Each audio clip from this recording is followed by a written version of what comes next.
Welcome to the Lodge. You've accessed the Lodgecast experience. Warning, warning, dangerous spoilers ahead. Enjoy. When the Archamax login is confirmed and the theme song kicks in, we go somewhere we've never been before. Not just entertained, but reborn together. Dazzling hot takes and bone counts I can feel. Somehow, Glenn Danzig's films feel good on a podcast like this. Our hosts feel like the best part of us, and live rewrites feel perfect and powerful, because here they are. Met's Movie Lodgecast. We make movie podcasts better.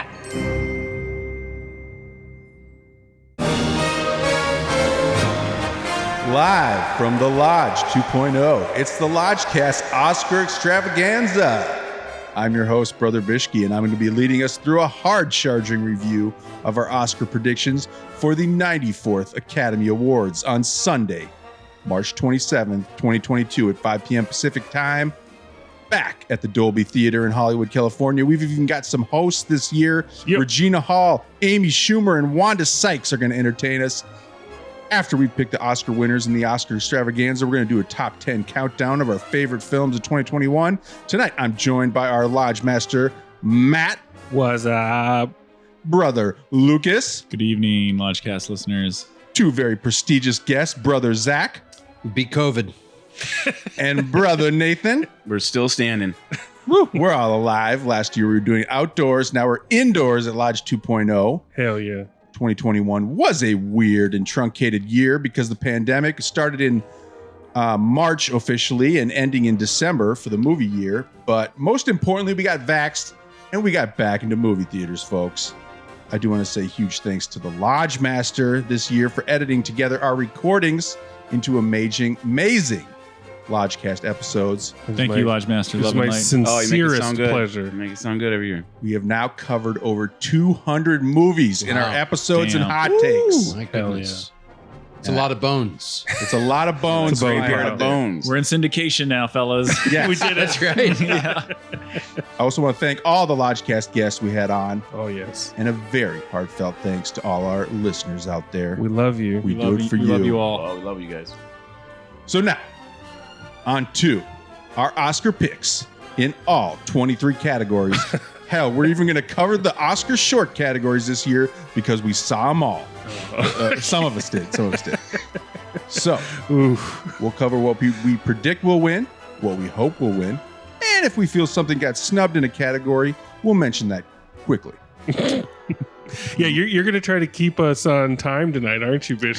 We're trying to do under a 90-minute show. You're going to be a stickler. We'll see if you can pull that off. You can pull me to that. Put me to that. We're trying to do an under 90-minute show. This is your fourth go round, And, so we'll see. Yeah. We'll see what you can Fourth do to annual. Keep the show relevant, Bischke. Yeah, ladies and gentlemen, you might want to consider our suggestions when filling out your Oscar ballots. Okay, we're kind of early in the year. We're doing it early. Let's go. Oscar predictions. Number 1, Best Motion Picture. Oh shit! Right off the top. Right off the top. We always start right off the top. Ladies and gentlemen, Set the scene. Set us here up here. The winner's going to be The Power of the Dog. Power of the Dog. I mean, that's what I have too. I mean, Agreed. it just feels the most Oscar-y. I mean, there's a lot of pedigree there. I feel like there's going to be a sweep, and you can either choose Dune or Dog. Whereas I would love to see a Dune sweep, I gotta pick the Dog because I think that's what's going to happen. Dune's going to sweep up some awards, but Dune's going to sweep technical awards. Guys, it's going to be Jane's night, and it deserves to be Jane's night. No, it doesn't. It's an overrated film. It's deeply overrated, and I don't understand. Finding it overrated. I don't understand. I'm in the overrated boat too. I didn't see what all the fuss was. Four bones. Jane Campion is one of the greats. It's Nomadland all over again. It You is point the nothing camera, like Nomad. point the camera at a nice vista. Not Oscar at all. No, this I is a disagree with chamber that, too. drama. This is about what goes on underneath the surface. It is the last hour of this film was so tense. It was like that shot she kept cutting back to of the rope getting tied tighter and tighter and tighter. I could hardly predictable. fucking Psychodrama, breathe. man. It's completely This predictable. was a really unique film and You is know, going to stand the uniquely test of time. undercooked. Each Yeah. year I say, because last year we were going to do Nomadland, and I was like, I have things to say, and we didn't do it. This year we should have Lodgecasted We the Power should of have. the Dog. We should have. Because We were had- going to. For the record, sure. we tried, but it happened at a time where we scattered to the four corners of the wind for the holidays, Yes. and Yeah. we all wound We up always watching it miss the over. tastiest, Yeah. most contentious morsels. Well, Yeah. respectively, though, did you see it in the theater or are we talking streaming? I went to the New Beverly last week because I waited Bev. to see it on the big You did it screen. properly. And Mm. it looked beautiful, cinematography, wonderful. She's going to win. Oh, Yeah. sorry. She's gonna win. Sorry, She's getting gonna ahead win. of myself. Score was Yeah. awesome. We're all in agreement. My whole little review of the dog is if I hadn't grown up watching, Twilight Zone, Outer Limits, Alfred Hitchcock Presents, Tales from the Crypt, like those kinds of shows. Right. You expected would the twist. It would have blown my mind on Sure. such a different level. But when I saw it, and I was like, man, how long was this movie? Like, really? This is what it's going for? Like, I was not. What on more do board. you need than a kinky Western, guys? No. It wasn't Shorter, kinky enough. a shorter botched, runtime, and not I felt kinky Jesse enough. Interesting, Plemons and though. Benedict Cumberbatch were cast against type, like purposely. No, but no, I felt no. it should have been reversed. That's just No, me. But the Cumberbatch. ending- let's move on. The ending was Let's move on. botched. Kirsten Dunst was terrible. Ending botched. Wow, Hmm. great ending. I disagree with that. Great ending. Clemens Okay, barely okay. figured into it. Okay, so we're gonna keep getting. Can't into, believe he's nominated. We're gonna keep getting into. I Power love of the Clemens though. I Cody love him. deserves Dog. No, I that love nomination. Clemens always, but we're gonna keep getting into Power Yes. of the Dog. Move throughout us this- along. throughout this. Can I just we can I can just add revisit the before dog. we move on? Yeah. Well, let's just leave it here because I feel like we're going to be blowing our own lists here if we Sure. if we mention other films. Sorry, we don't go wanna ahead. do that. I'm We not don't go wanna ahead. do I'm not Bischke, go moving ahead. on to the next category. I'm saying, what do you desire to win? And I desire Coda, the first Lifetime original movie to win Best Picture. Coda's What gonna is sweep. going on Coda's here? gonna sweep. What? He's a trickster. He's a I'm trickster god. I'm a trickster god, and I want Coda to win everything. That is like the Crash All right. winner of Best Exactly. Picture. I mean, Hold on, it'll hold never, on. it'll We gotta never talk happen. about It'll never Coda. happen. But I mean, it's What is crazier Coda, things have man? had happen. That's What? my dad's favorite. Okay. Respectfully. It's not Yeah. a dad's favorite. respectfully with Coda. Be respectful, Zach. I am happy Yeah. for the deaf community that they have this film. Sure. Genuinely. Yeah. But as a film, As cinema. I mean, Yeah. this is it's a Hallmark film. I know a lot of family members actually who said this was so heartwarming and everything. And so for Yeah. them, I'm so happy. It's for the If family. this did it Yeah, for you, that- great. I'm just this isn't at the level of these other movies. It's ABC I not think, even- I family. think that note is a good inclusion, but we had a film called Sound of Metal that was last year, which was very worthy of being a Best Picture. Yes. Much better. Yeah. Great film. and included a lot of the same themes. So Yeah. Yeah. Yeah. Yeah. Any snubs? Anything? Well, Well, that'll give away too much. Yeah. Being Let's the go to Ricardos. Best Actress, folks. We got to move on. Yeah. I think after the SAG Awards, Jessica Chastain for The Eyes of Tammy Faye. I didn't see it, but she's never won. Give it to her. Oh, I saw it. Yeah. How was it? It's her Raging Bull or her Monster, Yes. where it's a brave performance. Uh-oh, She wears, he air in- quoted that, folks. in air quotes because of how pretty she is. They like pretty her. Well, with they the, like, they crazy they clown reconstruct her face. Like they make jowls. they give her fake jowls. Yeah, she has a whole head. But She has a whole I found it headpiece. oddly lacking in tension or stakes, or like it didn't really have teeth or a bite. Like I wasn't really sure.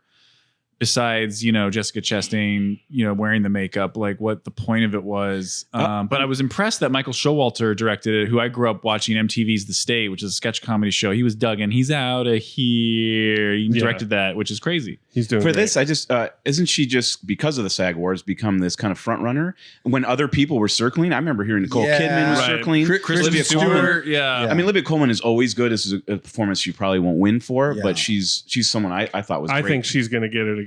I thought she was great. I think Coleman's going to get it because they we have another Streep on our hands with her. Like she So good. She chooses so great good. material. The movie, but I liked it. but I liked it. she delivers. She always commits. I think she's the best part of that film. I mean, 100%. And she stands out in smaller roles, like the father, in a previous year. So she is like a front runner, and that might be an upset. I don't think she's a not front an runner. upset. I want Olivia Colman to win, but I honest to God think Nicole Kidman's going to win it because the No. Academy, It the has no majority of the steam now. voting members For are AMC, we make movies. are better. old white dudes that like grew up on I Love Lucy. So don't underestimate that. Sure. I think Chastain will win. I would like to see it go to Penelope Cruz after a long career of incredible collaborations with Almodovar. Yeah. This might be their crowning achievement happen. together. I also think Kristen Stewart is career best with Spencer. A lot of people just kind of dismiss her. There's kind of a plague around that performance, but I thought she was excellent in that film. Yeah, it's all her. On to The best, nomination's enough. I mean, on to best actor. This Prediction one's and tough. desire. 100%. 2,000%. Will Smith, King Richard. Yeah. Take it home.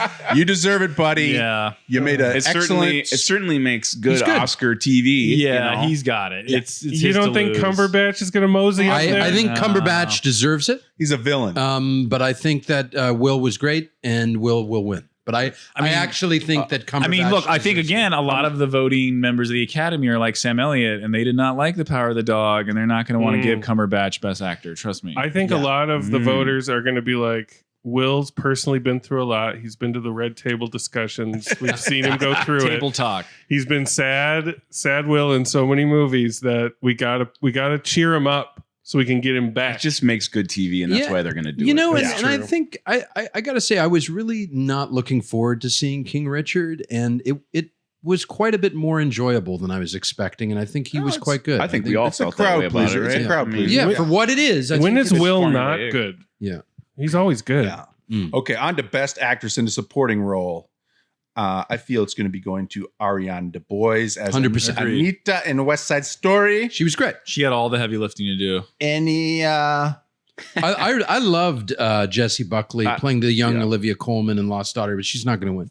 I still think there's going to be a dog sweep, and we could see Dunst up there. Ooh. But my gut says that too. Man. With a sweep I don't of, want of that to happen. non-technical awards. I think she may just be up there. She has a real meaty role. She's a struggling alcoholic. She has to battle those two leads, those two But strong leads. but Power of the Dog is 100% white.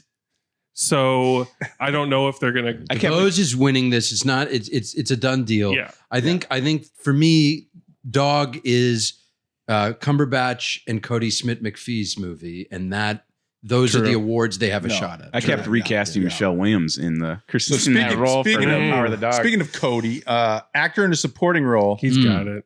does he? Yeah. Or will it go to Troy Kotzer in Coda? I agree, Bischke. I actually think that Troy is going to win, and He's got some heat. it's you know Dark horse. again, he's charming, but as a performance, Cody Smith McPhee is the supporting actor that deserves that. He's the part I like. I just the wish most. Vincent Linden was nominated here for Titanic. The Academy discriminates, yeah. man. I just think against it's. I mean, death. there's some more dog love. I think it's going to go that way. He's going especially up. for They want to Cody. see what that weird kid has to say up there. Yeah. That's what they're going to want. We'll see. I They want the supporting Zoomers to film. tune I'm in. supporting Troy, but and I support Coda for Best Picture, but we'll keep on moving.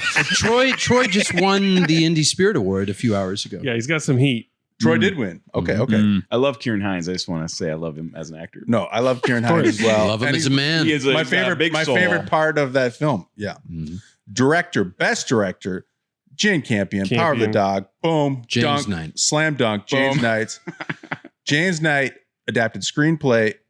Next category. No, But wait, let's stay director for a second. Go ahead. Luke. Because a lot of people on film Twitter the last couple of weeks have been like going gaga over Spielberg's direction of West Side Story. Like the cranes and the choreography, Did and his the thing. The blocking. long takes, That'll Yeah. all be production design. And every single person's response to like seeing the movie is like, "Oh my god, this is 4-star, 5-star. This is masterpiece filmmaking." I mean, the guy is like bringing his A game, so he's a dark horse. You wouldn't. I mean, like I feel the Academy owes him for losing Best Director. The Academy doesn't even own Steven Spielberg. Yeah, they do. shit. Yeah, no, Come they on. own Best Director for Saving Private Ryan, but Harvey Weinstein fucked him. Yeah, no, this is true, and got it like He's for got the scoop.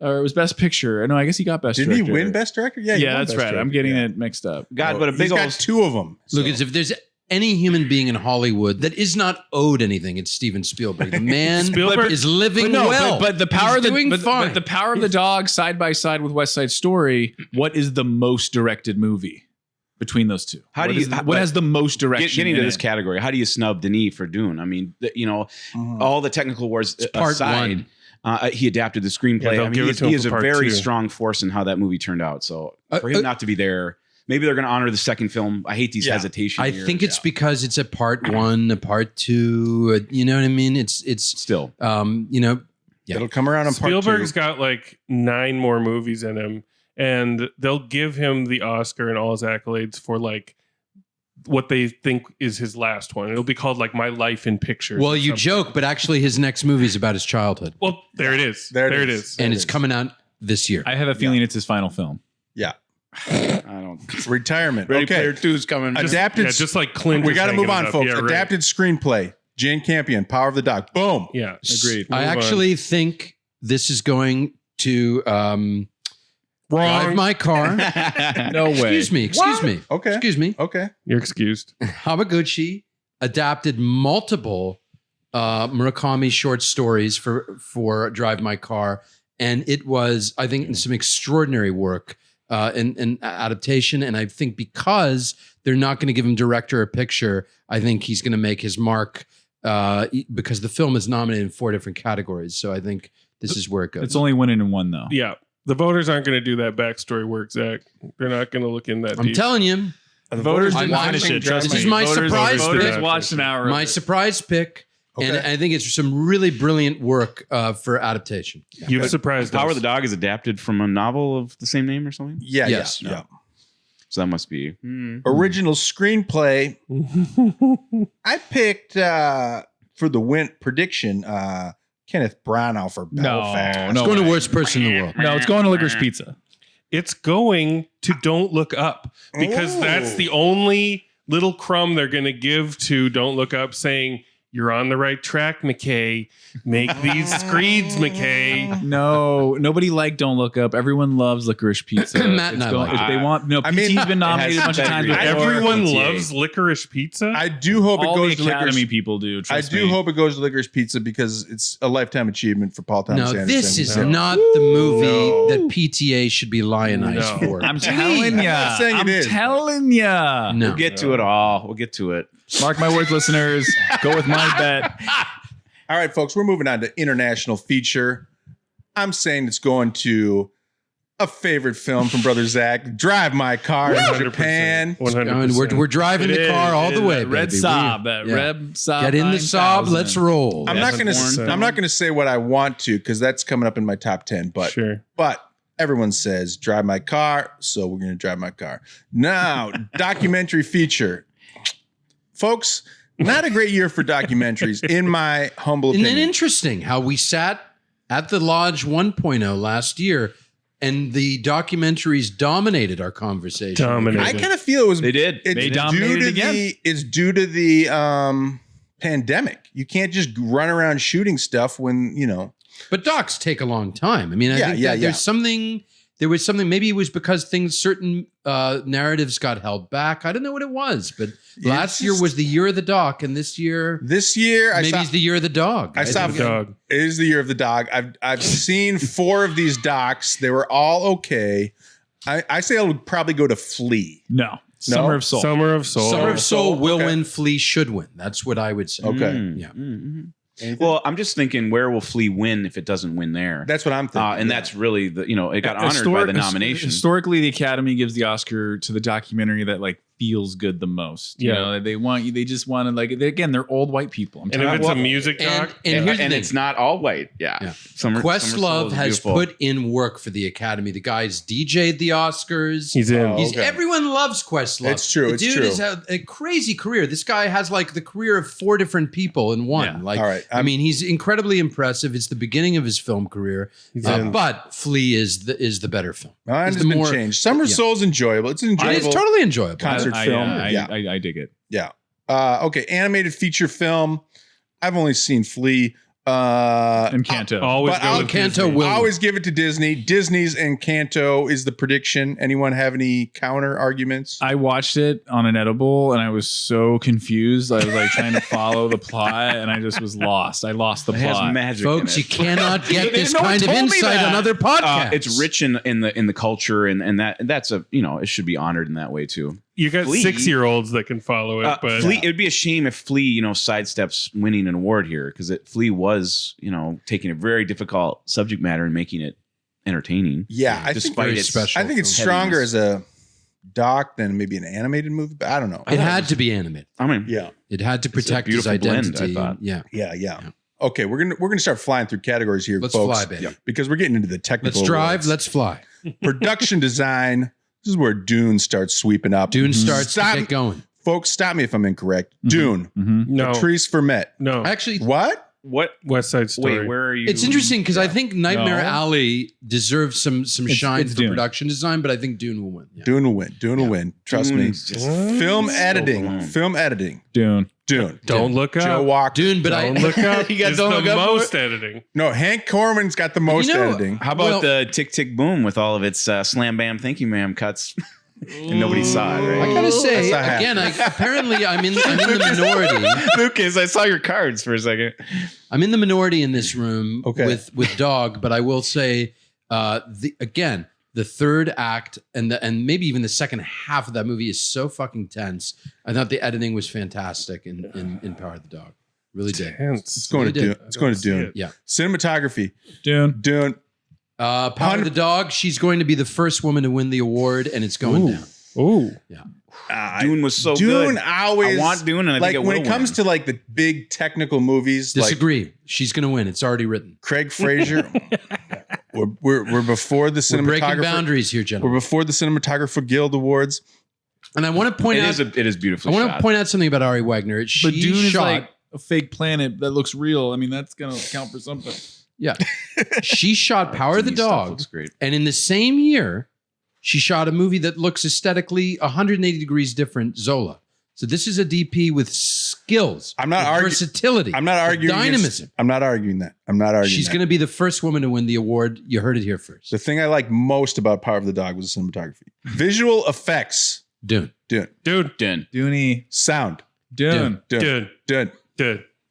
costume design, Cruella. Whoa.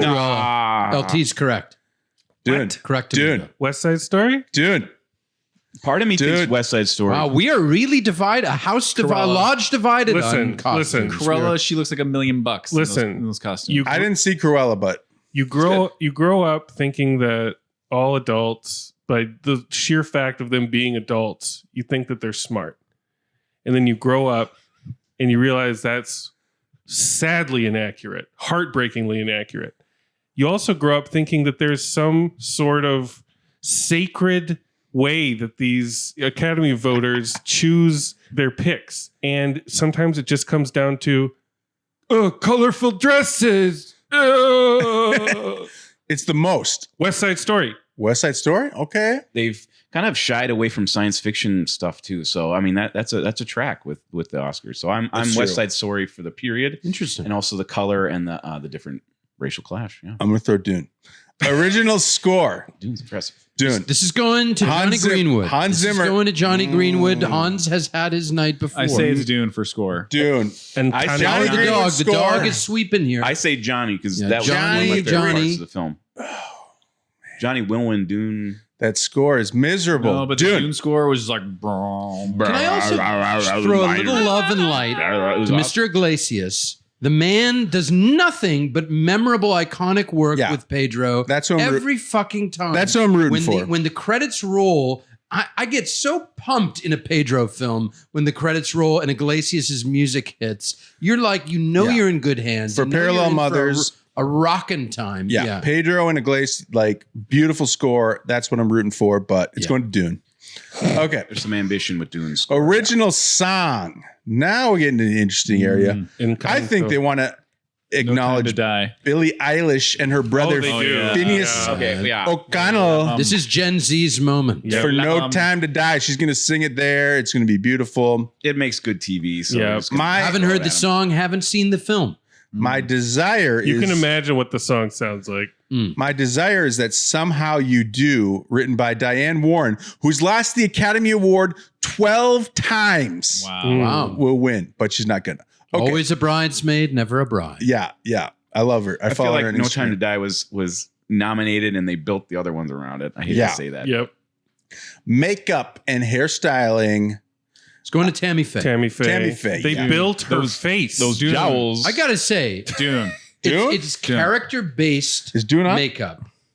She Yeah. looked like Okay. that. Yeah. This is not like, and I think Chastain was getting a lot of knocks here, gentlemen. I think Chastain, the movie is flawed but entertaining, and I think that Chastain was fantastic in it. I think she was really, really great. Especially if you Makeup was fantastic. if you log enough hours with the real Tammy Faye, as I have, just drinking all that in, she's not over the top. If anything, she's underplaying it. Yeah. So Super dark horse with Coming to America. No, that I believe that that's was some Armand Vegas White's odds on that favorite one. film of the year. that's my desire. That is my desire. It's an Oscar-nominated film. Coming guys. to America. I didn't even notice that. Episode 100 of the Lodgecast. Go back and listen. that was a seminal moment. So in we've the come to Lodgecast. Conservative firebrand Armand White, film of the year. I think. we've come to category 20. We're going to move on to the shorts. Oh, great. Best documentary short. I saw 4 out of 5 here. Whoa. The winner is going to be Audible, Mm-hmm. an inspiring 40-minute doc about about a deaf football team that Audible, I get it. yeah, and it's going to win. I think, and I'm rooting for it. that's I thought it in its own Queen of short, basketball, I was saying. in its own short way. Just by title alone, Queen of Basketball has got to win. Gotta win. that title. one is good too. That one's on YouTube if you want to look it Oh, up. cool. All right. Yeah. And how do we watch Audible? Audible's on Netflix. Okay. Yeah. Thank you. Catch up with those guys. Brother Nate and I and Sister May went to the best live action shorts over at the Burbank AMC 16 this past week, and we caught the shorts there. Our prediction is Clear winner there for the dress. The long That's mine. goodbye. Well, I was gonna say the what's long our goodbye prediction? also. Say the long goodbye. Well, long goodbye. I think our prediction is the long. My prediction is the long goodbye. Riz Ahmed, Star Power tends to win this. He does. I think it has a lot to it, but it was too short. It's very short. It was a short goodbye. It's just it's really to the point. I wish the director of Dress gets to do a film. He's someone I'm interested in. This is you guys research the Dress and watch that. I think if you can seek out the Dress, it's a short film about a Polish chain smoking dwarf that tops all the other films. Wow. Okay. I guarantee you're gonna Very enjoy You it. have Werner my attention. Herzogian. Yeah. completely right away. Yeah, Herzog would love it. Number 23, I'm going to hand over. It's the best animated short. I'm going to hand over to Brother Nathan because he saw these. I also took it in at the AMC, which Wow. it's an annual thing, but it helps you really solidify these small categories. Missed the documentary. They didn't do docs this year.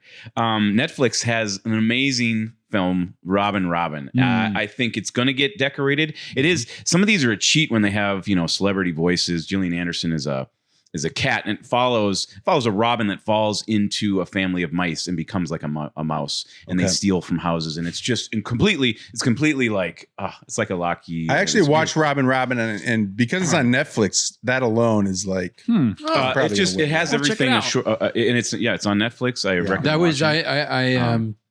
I selected that just randomly as well. So It has Hell a yeah. Christmas theme as well, so you can add it to your Christmas viewing. I Nice. recommend that. There's some other beautiful films there, but that one's just the showiest, and there you go. where did you see the what theater? Was it playing? AMC? They just play it. They play the whole. they do the site. AMC. All right, maybe I'm selling AMC short. A little bit. We want you on the A-list, In Zach. 2022, Zach will join the AMC A-list. Now, As folks, long as Lemley's still breathing, boys. I told you it was hard charging, and we are done. Whoa. With the Oscar predictions. I think we're well under 30 minutes. Perfect. I hope Yeah. we all Your learn. timing is perfect so far. So far. So far. So now we come on to our top 10 films of 2021. Now the drinking and emotions intensify. Now, Crack beer number 2. look, I'm going to start. Now, there's been some debate over how good of a movie year 2021 was. And as I slogged through the prestige films in the past months, had a bit of a hard time coming up with the top 10. Uh-oh. But maybe I'm just grumpy. Meanwhile, Brother Zach contends it was one of the best years in movies in quite some He's time. been carrying that torch. Is that what you protest? And because of my belief that it was a challenging year, I've allowed Brother Lucas to make less than a top 10 if he so desired. Lucas, how many films will you be covering tonight? That's what I'm trying to figure out. I thought I took a screenshot. Still liquid? Okay, here we Is that what go. you're Here we telling go. I've got 10 on my list. Oh, He's got 10. love that. Yeah. He's got 10. We're going I'm over 90 happy minutes. about that. I'm No happy doc about that. series. No doc series. No doc series. Yeah, how many of those are legal? Oh, wait. No 10 docs. Is there? I take it back. There's Okay, one doc two, series is- 2, maybe 3 doc series. Oh, That's- man. Okay, what a okay. bad boy. We'll go for it. We'll go for Sorry, I don't know. it. What Okay. a bad boy. Okay. I'm going We've to been start. explaining the rules to Lucas for an entire year because it was so insulting last year. And Okay. that's what he has. Brother now. Ben called me on it. Yeah, he was like unacceptable. Before I start, does anyone need a beer? I'll take one. I'll take Yeah, I'll take another. Yeah, We're let's all do gonna- it. we're all Crank gonna it need up. one. We're going from 10 down to a We're going to 1, right? 10 down to 1. 10 to 1. So I'm going to start with my top 10. Start it off. I do want to preface that all the films in my top 10 are 3 bones. Okay. No higher, No higher? no lower. Wow. Almost Wow. all of mine are, too. It's such a It weird. was a tough year for me. Mm. Oof. I watched a lot. Mm. Was disappointed in a lot. Mm. Keep that in mind. Number 10. Yes, it begins. 2021 was the year of the musical. We covered some on the Lodgecast. And while West Side Story is technically the best musical of the year, it's a direct remake and a boring choice. So I'm going to give number 10 slot to Dear Evan Hansen. Oh, shit. A truly original Oh, shit. modern musical The trickster has entered the chat. about Evan Hansen, who suffers from social anxiety. Wow. We got good performances all around, especially Ben Platt and Julianne Moore. And I'm going to be singing Waving Through a Window for karaoke It's a jam. for the rest of my life. That's my number 10, Dear Evan Hansen. God bless you, Bischke. And we'll Take a jump, drink. we'll jump to Brother Nate. All right. So I got my number 10. We'll swing the other way here. These are the ones that are. These are the ones. I mean, I felt very much the same. Like Bischke, it's a three bone year. So I was an emotional viewer. So I was just open to anything. Yeah. And so these are the ones that came in. Yep. I'll share them with you guys. First one I have is Come On. All right.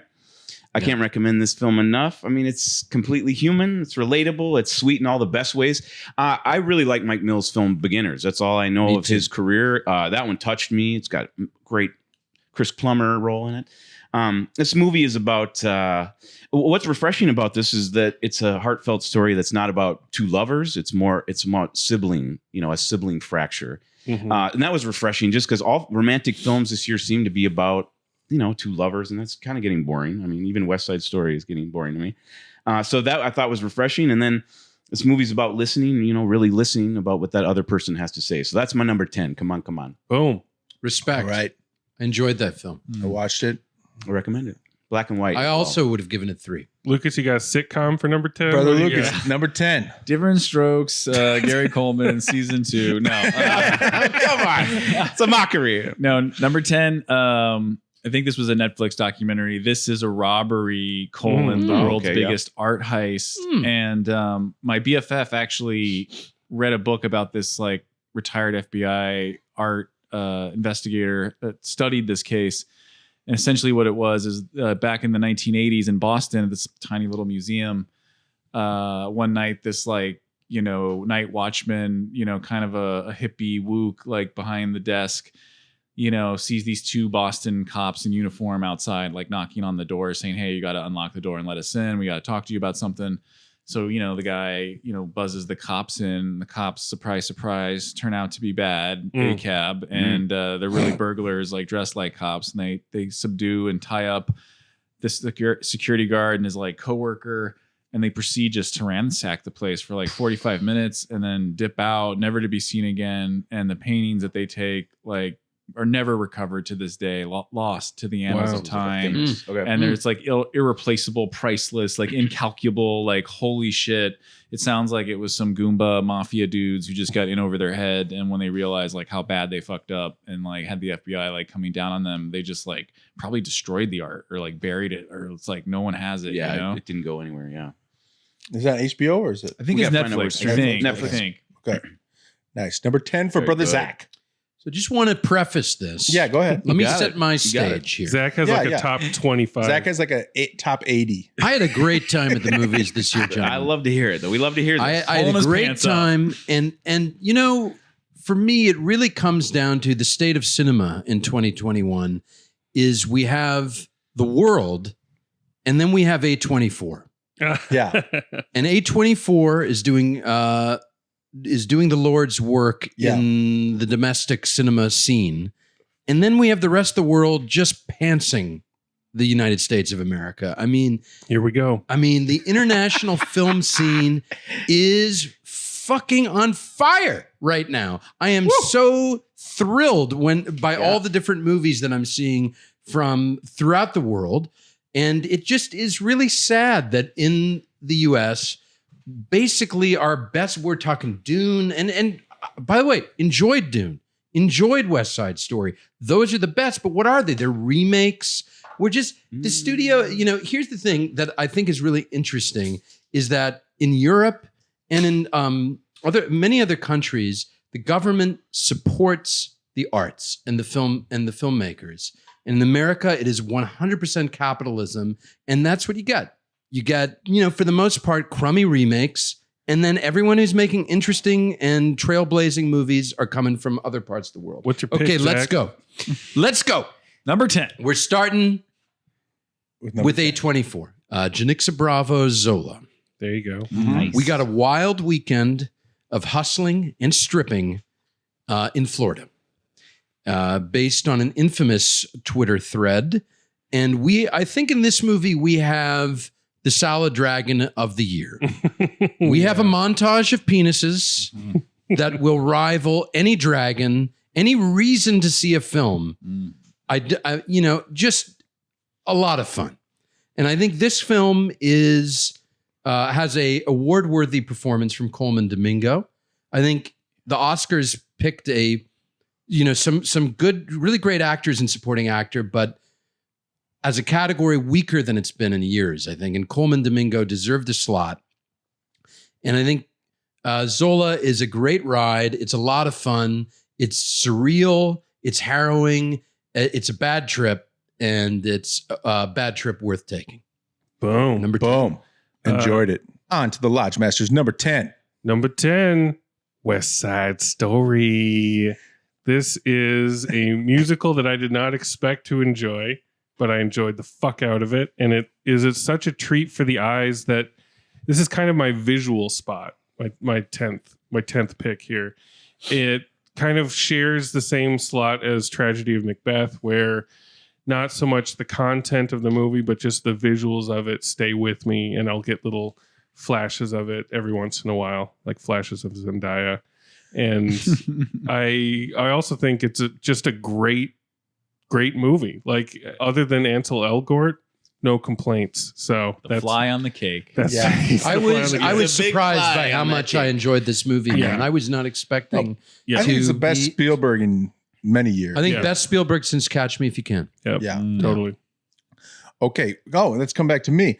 Number 9.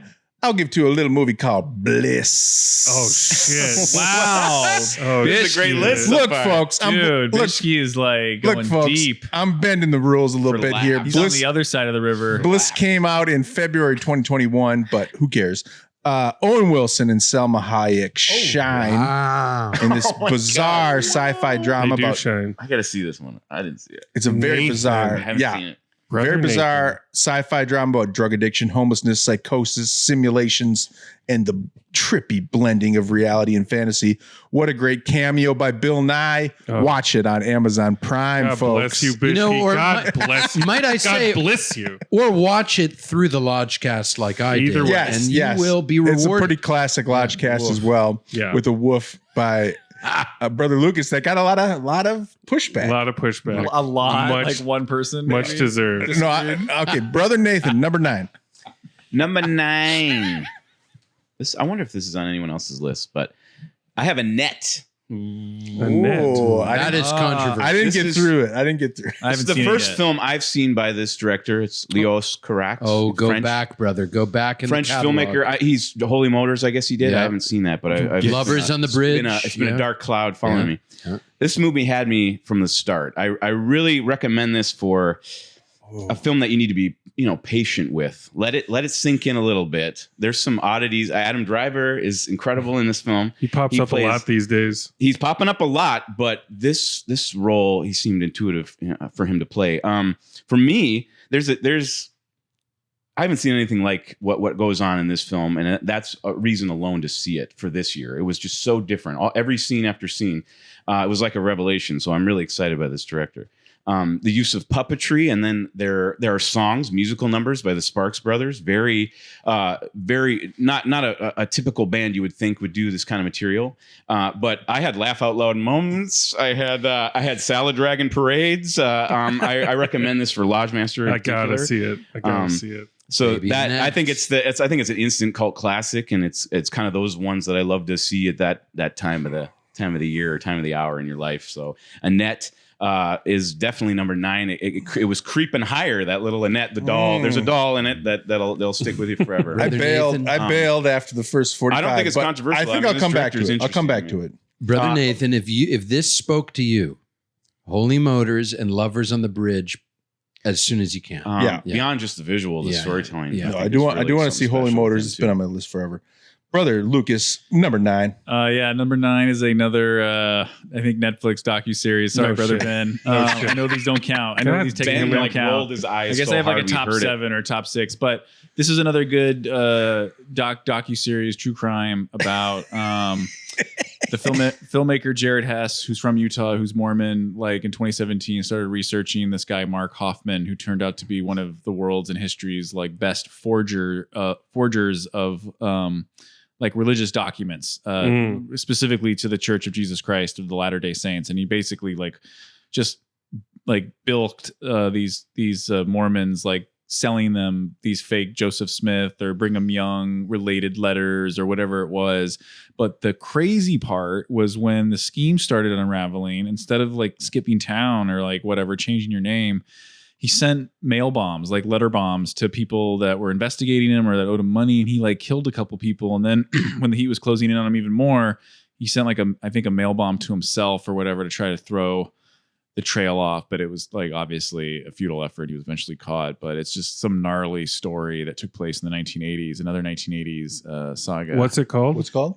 Murder Amongst the Mormons. Mm. And I think it's a 3-parter on Netflix as well. Excellent. Jared Excellent. Hess directed. So, Produced I mean, it. Like, yeah, produced- like put it together. Yeah. Napoleon Dynamite? Yeah. So I mean, they're doing more interesting projects. All right, Brother Zach, number 9. Number 9 is another domestic choice from one of my all-time heroes, Joel Cohen. Yes. There you go. The Tragedy of Macbeth. There you go. This thing moves, gentlemen. This is not your daddy's Shakespeare. Mm-mm. This is not your great granddaddy's Shakespeare. Yeah. This is Joel Cohen's Shakespeare. Yeah. And this is in Amen. the style of Berkman. This is in the style of Night of the Hunter. Mhm. And this thing moves. And I'll say it makes sense as a Coen Brothers movie because this is another story about a desperate character making bad decision after bad Absolutely, decision yeah. after Totally. bad decision. The witches were a vision, and it was a feast. That's my number 9. Nice. Tragedy of Macbeth. I do agree with that. I think Denzel, though, Denzel really made those lines work. I think the language is still obtuse for people, and I wonder as the You viewers. made it work, didn't you, Lucas? Yeah, it didn't make my list, but I have a heart for it. Have you seen Polanski's Macbeth? I actually haven't. No. Okay. Well, save that conversation for later. Okay. Yeah. Brother Lodge Master Matt, what's your number 9? This film is just entertaining. It's called The Eyes of Tammy Faye. Mhm. And it Respect. is probably so entertaining for me right now. I mean, I've always loved the Tammy Faye, Jim Baker tale. I've loved Tammy Faye as just a force of nature in pop culture. I think she was fantastic. And I really enjoyed this film right now because of how it dovetails with The Righteous Gemstones on HBO. Because when you see the trajectory of all the various plot points of their life, you see that the Gemstones just cherry picked each and every one of them to incorporate into their dramatic telling. And it's hilarious to watch all of that come together. I love the commitment by the actors. Andrew Garfield as Jim Baker. I was like, what the fuck? Yeah. And Quite then good. he won me over. Especially as they let him get older, he settles into the role a little bit more. And you also have to bring up YouTube clips of the real people as well to compare and contrast, because they fucking nailed it. I mean, these were human cartoon characters in a lot of ways. And I enjoyed it so much that I even special ordered the 1990 made for TV version of this story with Bernadette Peters as Tammy Faye and Good cast. playing Jim Baker, the one and only Kevin Spacey. Wow. That's inspiring. I'll come over. Let me know when you I'll let you come over guys for that know. screen. It's called Fall from Grace. I do like the doc. Like, how does it compare to the doc? Like, Ready. It's just a companion piece. Yeah, Like, yeah, I mean, I'm gonna watch it. It's I'm gonna just watch too it. I gotta say, this movie, I think, really got buried, unfortunately, It did. and I didn't deserve to be. And This is a Netflix release, right? No, it's on HBO Max, and I kind of waited a while to see it because I just assumed it was going to be mediocre, and it really, I think the expectations were lower than they would have been, and I was like, this movie's pretty damn entertaining. Yeah. And Yeah. Yep. No, I'm a Garfield fan. pick. I'll Good watch it. you'll love him in this. All right, on to me. We're going down to number 8. I'm gonna give it to Licorice Pizza. Oh wow. Ooh, pretty low on the list. I'll admit, pretty high. look, I'll admit a location bias in this film. This movie shot Valley boy. entirely in the San Fernando Valley where I live, and I soaked up all those valley details. It's full of flies, a lot of goodness. It's a mess. Great performances. I'm sure it'll be playing at the New Beverly Cinema for decades. So I'll be returning to it, but it's kind of a lifetime achievement for Paul Thomas Anderson. And You guys could see the smile on Bischke's face right now. number What a 8 fucking is trickster. I thought it'd be higher. Licorice Pizza. Yeah. I had a fun screen. Where do you put Licorice Pizza among his 8 films? Pretty high. Wow. Yeah. There's some I don't I'd like. put it There's high, some I too. really don't like. I go 7 of 8, I think, on Okay. it. Yeah. Same. Yeah. It's low. Okay. On to brother. All right, Nathan. number 8.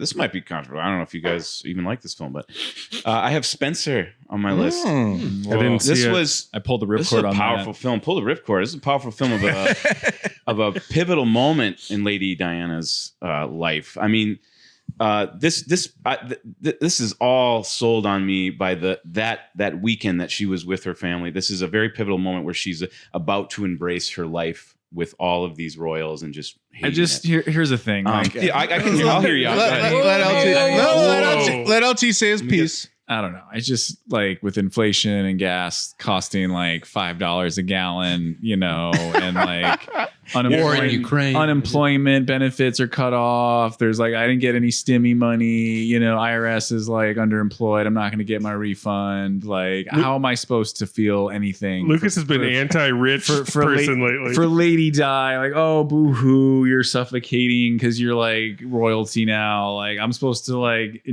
I don't know, like empathize. Like, I couldn't do it. I just couldn't do it. We hear you. I made it all the way through, but we hear you.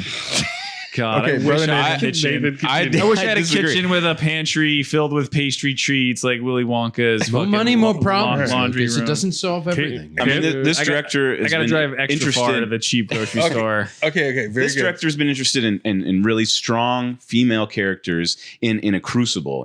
Following, he did Jackie before this, which I didn't respond to, but this one shot in this 1.661, the 16 millimeter frame. I was just hooked by this moment of time that they chose to spend with this very famous person, right before all the tragedies that happened to her. I have a little partial here. My mom is obsessed with the royal family. It's been part of my, she just kind of, she loves Diana. Did she have the beanie baby, the commemorative beanie baby? She has like the most plates. expensive She has plates with Diana, and over years I've done illustrations of Diana for my mother. She was a symbol of just, a lot of people's people's princess. She's an important political figure as well. But I love the little funny moments. I love the little quiet, funny moments she has with her sons.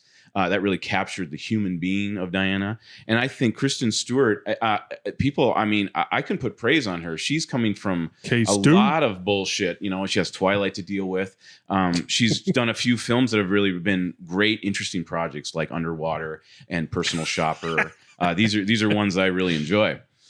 So this is career best for her, and I'm excited for her that she was able to just disappear in a role, and she hasn't been able to do that. I kind of thought it was sacrilegious though that they didn't cast a UK or Welsh actor in the role, because it's like there's got to be Sometimes a royal like visually trained Shakespeare visually. You have to actor. admit she nailed it. Like they do it enough to us. They go with a name, Turnabout's fair play. I guess. And Kate Stewart, she loses some of her awkwardness in the role. She was good. It's really this, and it's really a tight run time. And if it had been a 3-part Netflix documentary, Lucas would have warmed up to it a little bit more. We got to keep moving. You ever see Lorraine's on the car crash? That's You my ever see number 8. Lorraine's Bouncing film to a few Lucas, there you films go. ago called No with Gail Garcia Bernal? No. Great No. film. No. Also political in nature. Do check it out. Okay, We'll do. Brother Lucas, number 8. It's another doc, but it's a one-parter, so Okay. it counts, All right. I think, as a feature. It's getting Biggie, I Got a Story to Tell. And it just, you've seen a lot of these exposés. Nick Broomfield did Biggie and Tupac documentary. Much Biggie There's a content. bunch, but this one's worth taking a look at from like a fresh perspective, because it's got some pretty great interviews and just some great archival audio recordings. And How did we never Lodgecast the Johnny Depp Biggie Smalls investigation movie?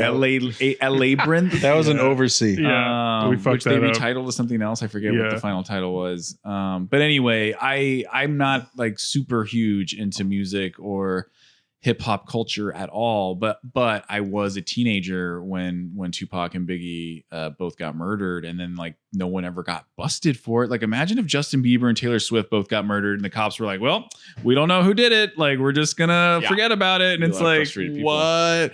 And that kind of points the finger at the LAPD, because one of their like former police officers was the trigger man. I forget his name, but check it out. It's very emotional. It's very devastating, because it's just tragic. It's just like, oh man, like, What's it called again? Biggie, I Got a Story to Tell. Biggie, I Got a Story to Tell. Yeah. We'll check it out. Nice. Brother Zach, what do you got for number 8? 8. Number 8. I'm keeping it domestic. Whoa. Exotic. We got Sean Baker's Red Rocket. Yes. Mhm. Yes. This is Yes. I need to see it my still. First time on the list. Oh. number 1 American movie of the year. Oh, wow. Zach's throwing it down. I am letting you know this is where we leave the United States of America, ladies and gentlemen. And from here we go to fun, adventurous places. But for now, I want to tell you about Sean Baker's Red Rocket. Yeah. I think Sean Baker really knows how to capture the lives of folks living on the margins Mm-hmm. in a tone that is at once naturalism as well as hyper real. This movie is kind of like a surreal naturalism. and Simon Rex robbed of an Oscar nomination. Yes, Wow. true. This true. is You gotta see it the tonight. marriage of, it's so fun, Lucas. Like, that's the thing. You will have a smile on your face watching this movie. It's mischievous, like all of Baker's movies.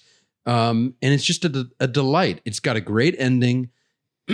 And he just finds a way of finding magic in the mundane and desperate characters.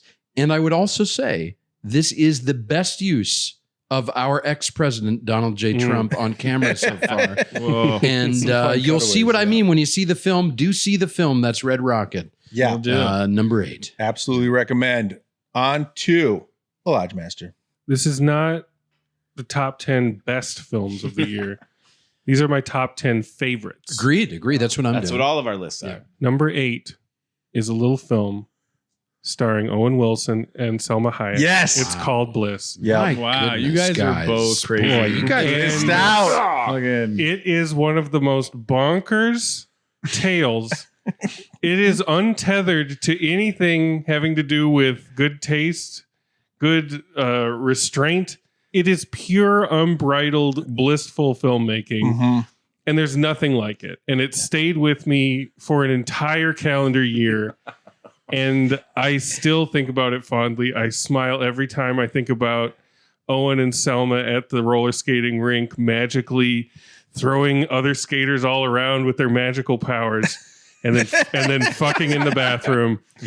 It is out of control, and it is my number 8. That's Bliss. Excellent. Go check it out Excellent. tonight. You're not interrupting on this. You interrupt on Princess I Diana. can't. What more can Lucas I say? have no firepower to Huh? fight this. Diana was No. too much, and how about Bliss for you?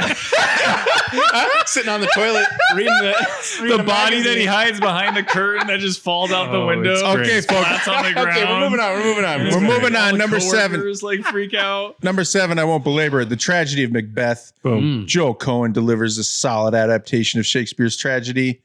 Adequate performances by Denzel and Frances McDormand. Adequate. What a cut, man. My Serviceable. But fantastic direction and cinematography. I really enjoyed this in the IMAX theater, which we talked about in our Lodgecast. So that is my number 7. On to Brother Nathan. A fantastic runtime on Tragedy of the And a fantastic runtime. Fantastic. All right, number 7. I got the dog. I got Power of the Dog. Mm. So yeah, I've Dog. heard Dog. taking everybody's feelings here. I was enthralled. I mean, this feels the most Oscar-y of all the films, but it's also Jane Campion working. I mean, this is the first feature she's had in 12 years. It was a very formidable psychodrama. I mean, Benedict, either you go with him or you don't. He comes on strong. I have a problem with him hiding his accent. He feels phony to me, even as Doctor Strange. And I won't go into The all lodge mistress had a problem with him in that he was way too erect when he walked. He's stiff. He's a stiff British dude. I mean, these two guys, they have almost a codependent, estranged relationship, if that's The possible. man is holding things inside. He's holding some drama. I think it was a brave role for Benedict. I think Agreed. how he approached the role. There's moments where he's alone and quiet and reflecting on what we see is something larger in him. He's acting out. He's a monster. He's very repugnant. That is the character. Do you feel, Nathan, that even though he's a monster, do you feel like he was at the point of change before things went south? How about Like definitely? How about a yes on that? Yeah. Because like the ending that I gets thought you, was interesting. The Yeah. ending gets you into a space where you're like, maybe this relationship with Cody and him are bringing them both out of the. Yeah. But then. Then it I goes wanted to south. highlight Cody to just say his performance, and also that third act saved the film for me. There's a middle period where it's just slow. I mean, this is a slow film. This is Campion Western. She wants to linger in these spaces. It's a beautiful. I mean, it's endless. How Can we beautiful read this film Dunst is not very good in this film. Dunst, her character is kind of a. It's hard for an actress to portray all the time. It's hard when everything's all undercooked. It's tough. Yeah. I didn't feel that way. I mean, I felt the third act and the switch. I mean, I've polled a lot of people and they don't quite know the ending, or they don't feel quite what I felt at Right. the ending. And I think that's what marks the mystery in it, and also why it's a valid. I called the switch like 10 minutes in, so I didn't. think that's a big problem I for didn't. me. I didn't. I'm like, okay, when's the other shoe going to drop? And then there was no other shoe. Interesting. No, but well, there was a point where I was kind of losing it, I would say, and then that third act when it undercut, I thought, well, that was the move, and it saved the film for me. So I love Campion's work. I mean, I'm a fan of hers. This is a big lush, beautiful film. I always think the Oscars are going to look, I don't know, they looked at Brokeback, they looked at Brokeback Mountain. Maybe the subject matter would either attract them or repulse them in some way. It's best picture. I'll get to it. I'll get to it too. But material. I think this is different in Brokeback. It's covering more than just the gay love story, and it's covering, I think, the passage of trauma that is not dealt with from generation to generation, how that moves from people. And I don't think it's just, we're singing to a choir here who hates the film. So that's my number 7. We're a Lodgecast divided, brother Lucas. My number 7 is another documentary. Oh, no shit, man. Called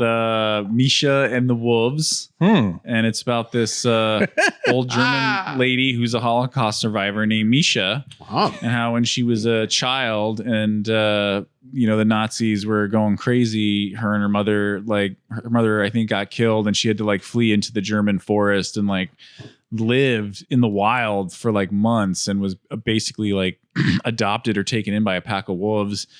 And she would tell this tale, to people. And one day some woman was like, you should write a book and I'll help you get it published or whatever. And so she started doing it. And then, little by little, people start fact checking her story and things don't start adding up. And then all of a sudden you learn that she's not telling the truth. And it's this very complicated, story of this woman who is using exploiting the Holocaust, not denying it, but doing the opposite in such another negative kind of way. It's just mind-boggling. There's another movie kind of like that where it's about someone who claims to have survived 9/11, in the towers. Oh, I've heard of that one. I forget the name of it. Yeah, I forget it too, but I watched it on a plane. It was good. Lucas, where is that one? Yeah, where are these available? That one I forget. I think that was maybe Amazon Prime. That sounds interesting. Nice. Brother Zach. So yes, this is my sole documentary on my list. You can probably guess. This is Jonas Poher Rasmussen's Flea. Okay. Former child refugee from Afghanistan shares his harrowing story for the first time in 20 years to the director, his former classmate in Copenhagen in Denmark. It's animated to protect his identity and to bring the story to life in a documentary that for me has really stuck with me in the weeks and since I've seen it. And I think not just personalizing the journey of refugees in general and the sacrifices that the family members of the refugees make. It's really not just the story of one person, but as a child, the sacrifices of the parents, the brothers, getting the family one at a time, each family member from one country to the purgatory, Russia, to Denmark. It's just really puts you in the day-to-day reality of these people. And you can never rest or even think about the future while the family is still in limbo. And in the middle of all this, he's going through a personal identity struggle as he's realizing that he's gay and how, despite losing his home and losing his family, how will he be accepted with who he is? It's really, really powerful. Yeah. And it's unlike no other movie I saw this year. And really the sound design is important to the film too. Yeah. There's such an intimacy to the flat paint animation that they use when they move through spaces with his boyfriend and whatnot, where the audio is right. It's just kind of right in your ear and it has this intimacy. And what he's speaking about is things. What he speaks about is things he was never able to say before. Yeah, I mean, it's the most intimate interview you could ever Waltz have. with Bashir. Remember that one? I know of it. I didn't see it. Yeah. Another one in that context, but the animation Seems I think really sat beautifully with this documentary. Yeah, and I feel like just real briefly, especially with what's going on in Ukraine right now, we see 1 million people running and leaving their home. I think especially in the States, like we always see these images of refugees, and it's always a mass of people. Yeah. And we get like 20,000 people, 50,000 people, hundreds of thousands of people. And I think to see a movie like this, where you follow one person and one family, it really hits home what a life is like that has to go through this. Yeah. And you really realize how privileged and blessed you are to not have to go through this journey in your life. And anyway, it was very moving and very eye-opening. Just the day-to-day reality of this man and a story that he kept secret for so long. It's very powerful. Yeah. Very relevant. Very good. Lodge Master. My number 7 was the most energizing and life-affirming movie I saw all year. Yeah. Lucas noped out of this one, but it is Spiral. You noped out before you even went. It is called In the Heights. Nights. It is a musical. It's just so full of joy, so full of love, so full of light. It was Lin-Manuel Miranda at his most joyous and infectious, and I got to give it up. In the Heights. It got me. It got into my bones. Yeah. Nancy Pelosi's favorite of the year. Perfect. I don't know. I'm just guessing. It was really That's so believable that I took it immediately. That track. I mean, it's a shame it got bungled to the Oscar race. It was released just so early, people just forgot about it. I guess. It was really bad. I will never forget. Shout out to Brother Anthony. I know he loved it. Yes. All right, number What's up, Anthony? 6. My only doc on the list, The Velvet Underground. Great film. I haven't seen it yet. Look, I'm usually lukewarm on rock docs. They're very conventional, but Todd Haynes captures the avant-garde spirit of the Velvet Underground with his experimental use of sound and framing in this film. And I'm a big fan of this band. Yep. And the footage here is absolutely fantastic. They're kind of the original tricksters in a lot of ways. You know- That makes sense. You know what's cool, Bischke, about this one is that different from other band docs, this was really, I think he did such a great job of like bringing you into the space of what this band emerged in, like the scene band emerged in, like the whole Andy art scene. Warhol factory thing. Yeah. This was released last year. It wasn't just, it's on Apple. It's on Apple TV Plus. Yeah. Todd Haynes, great. man. Sounds like, great. Yeah, I recommend watching it. Yeah. It really brought back memories of my avant-garde roots in experimental film school, and that's my number 6. On 2, Brother Nathan. Number 6. Let's see how this coin ripples. Okay. I got French Dispatch on my list. yeah. Yeah. It's a shame to me that perhaps like Anderson's gorgeous style.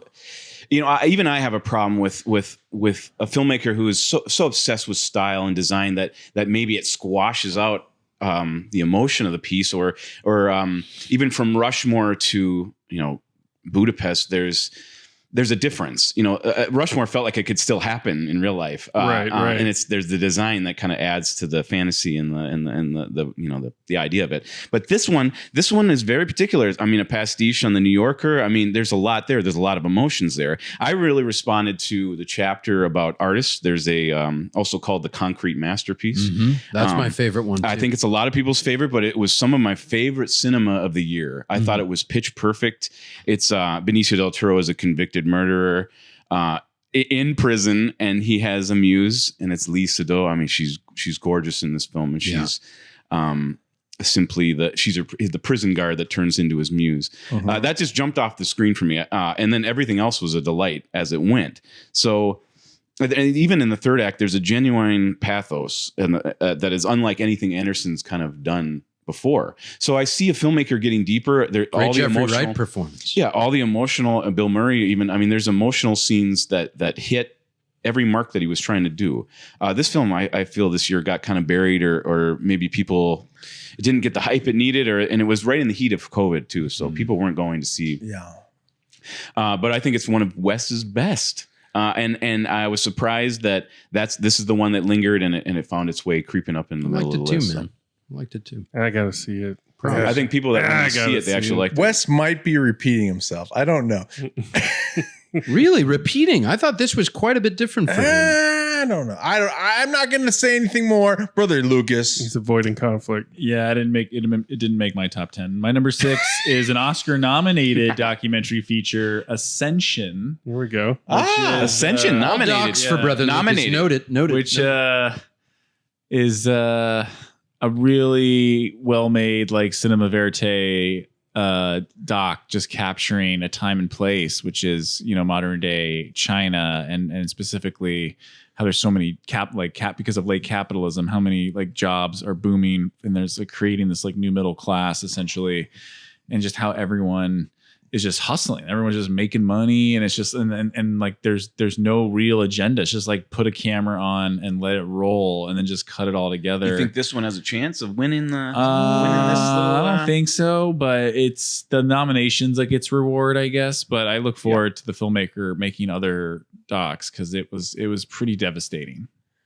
Yeah, I enjoyed it. It's like Baraka, it's there's no interviews. Oh, that's great. It's just like, yeah, it's worth seeing. It's on Paramount Plus. If you need to log in, just check in with me. Okay, Brother Zach. I won't belabor on this one too much. I made a voicemail on the Lodgecast episode. This is Julia Ducournau's Titane. There you go. I will never forget my theatrical experience watching this movie. It is a high wire act of visceral discomfort to being moved to tears, and all the while dancing and compassionately told lies that father and quote unquote son told each other to comfort each other and form a family. All the way in between. Vincent Linden deserves the Oscar for Best Supporting Actor. It is fucking criminal that they did not even nominate him. It is a delight. It is one of a kind, and I will never forget my experience sitting in the theater. And it kicked off prestige season for me. Fantastic. I just film. think Four of bones. I think of another timeline. How cool would have it been if Titane was burning up the Oscar, like fucking categories, like That'd be a best picture. best picture. Just like oh my god, Oscars really saw this and got it right. That would have been so exciting, and I would have been Team Titane the whole. I would time. prefer Team Titane to Team Power of the Dog. Anyway, Okay, well, I will so watch true. whatever she directs next. I'm there. I'm in the seat. Same. How could you not be? How could you Should not be directing a Marvel, like Jurassic Park. No, she will spinoff. not. No, she will not. HGH injections Pure gasoline cinema. It's just right into Lodge Rock and roll. Masters. Show up again. Lodge Masters number 6. My number 6 is my first and only documentary. It is a film called Whirly Bird. It is about a husband and wife team of video journalists that use a helicopter to get their scoops during some of the craziest LA events of the 80s and 90s. Lots of twists and turns, amazing archival footage. Oh, that sounds good. Can't recommend it enough. Criminally underseen. Where do you see this? Amazon, I believe. Okay. It's on Mubi too. On Mubi. Nightcrawler is one of my favorite all-time films, and this doc scratched that same delicious itch. And I want to give a shout out to editor Brian Palmer for helping usher this fantastic film into existence. Huge editorial feat, and I can't praise it enough. Thank you, Brother Brian. Oh, wait, it's me. Back to you. Number 5. We're in the 5, guys. We're in the 5 now. We're in the home stretch. We're in the home stretch. Boom, boom, boom. Benedita. Oh, hell Respect, man. respect, Bischke.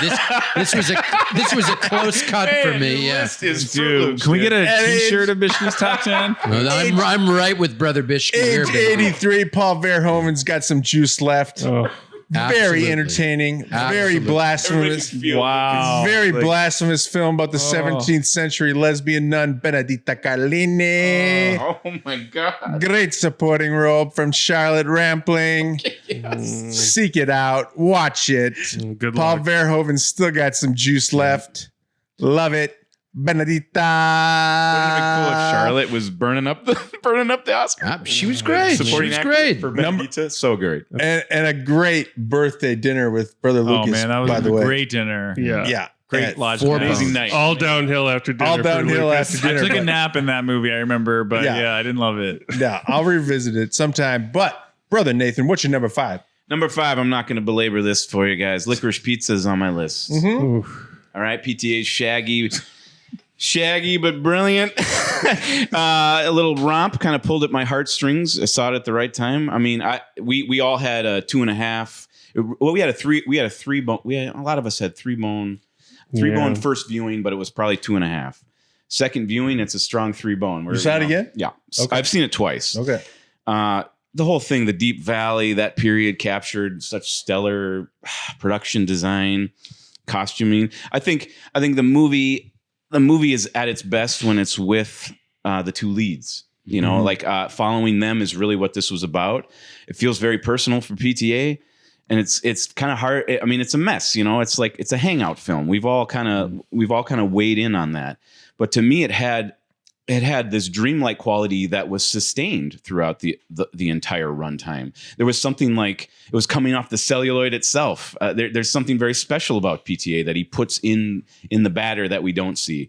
So there's something about like I'll see a strip of 90 minutes of something he creates because that's what he was interested in at that time, and he's an artist that I like. So he's one of the best. This one is not. You know what's crazy is it's not a really universal. They're very specific, ugly kind of people. There's a pull to them when you're watching it that is very unique to them. So I think if you don't respond to the age gap through a few people, or just they're losers in life and they just kind of met at the same time. That's what this was about. To me, it was rewarding. I think it'll have rewarding replay value as well. So.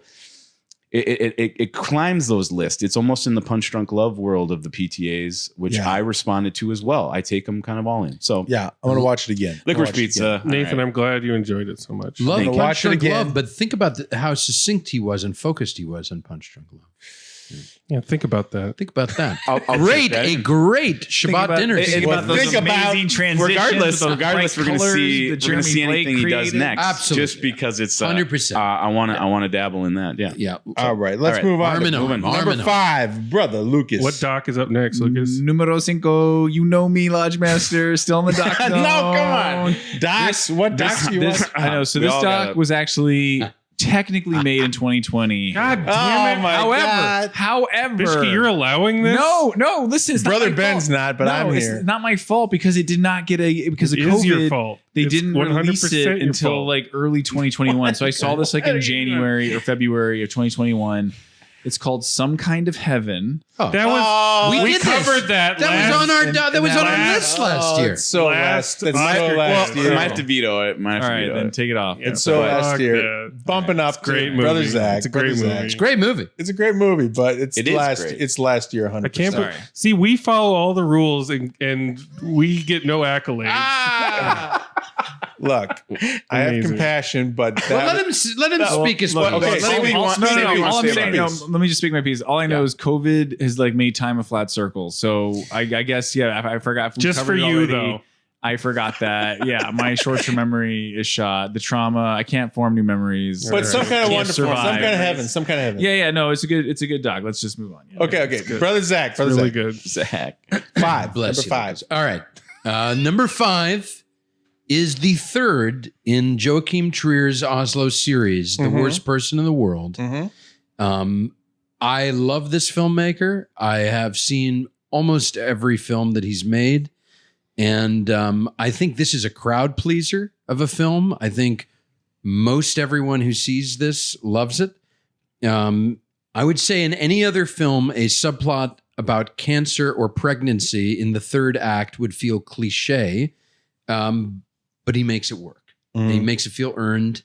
And I would say this film is brimming with life and ideas, and is very much about what happens at a certain age that we've all lived through.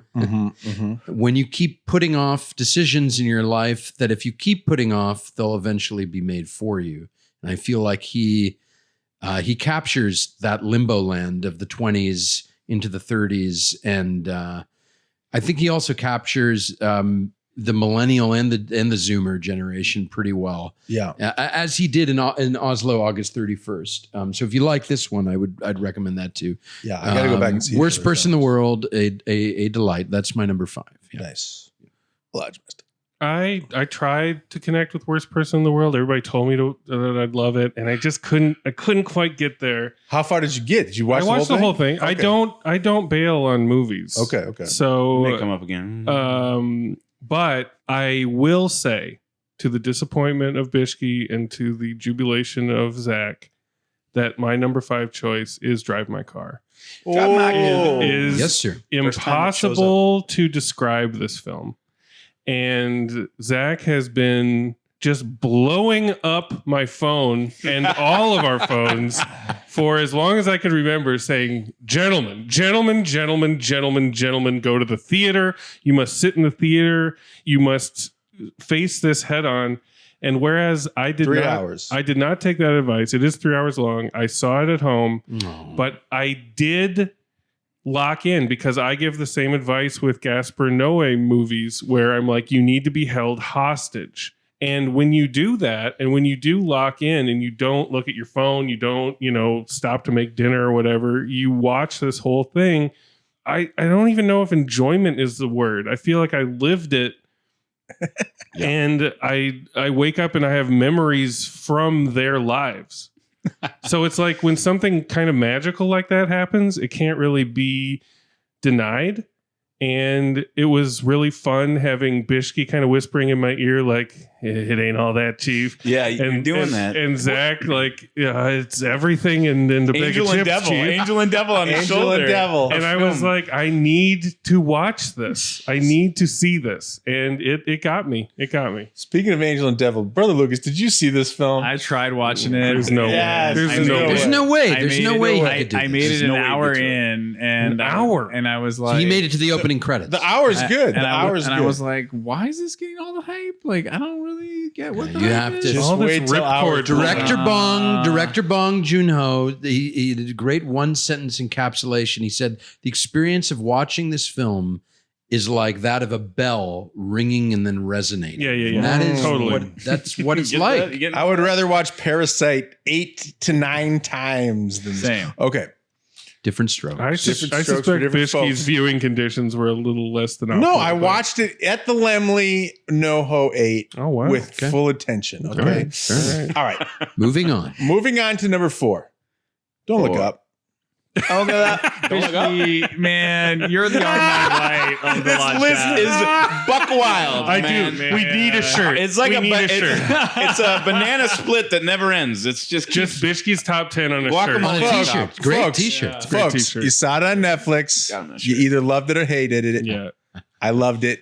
It's And it's great. aging better every day. Yeah, I'm with you, Bischke. Adam McKay's apocalyptic black comedy. He's got an all-star cast.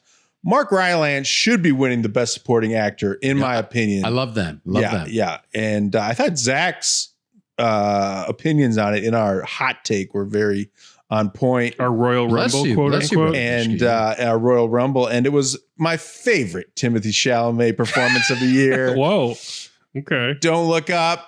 It's going to live on in infamy, Unfortunately, unfortunately, for the rest, for all of us. But I really enjoyed it. That's my number 4.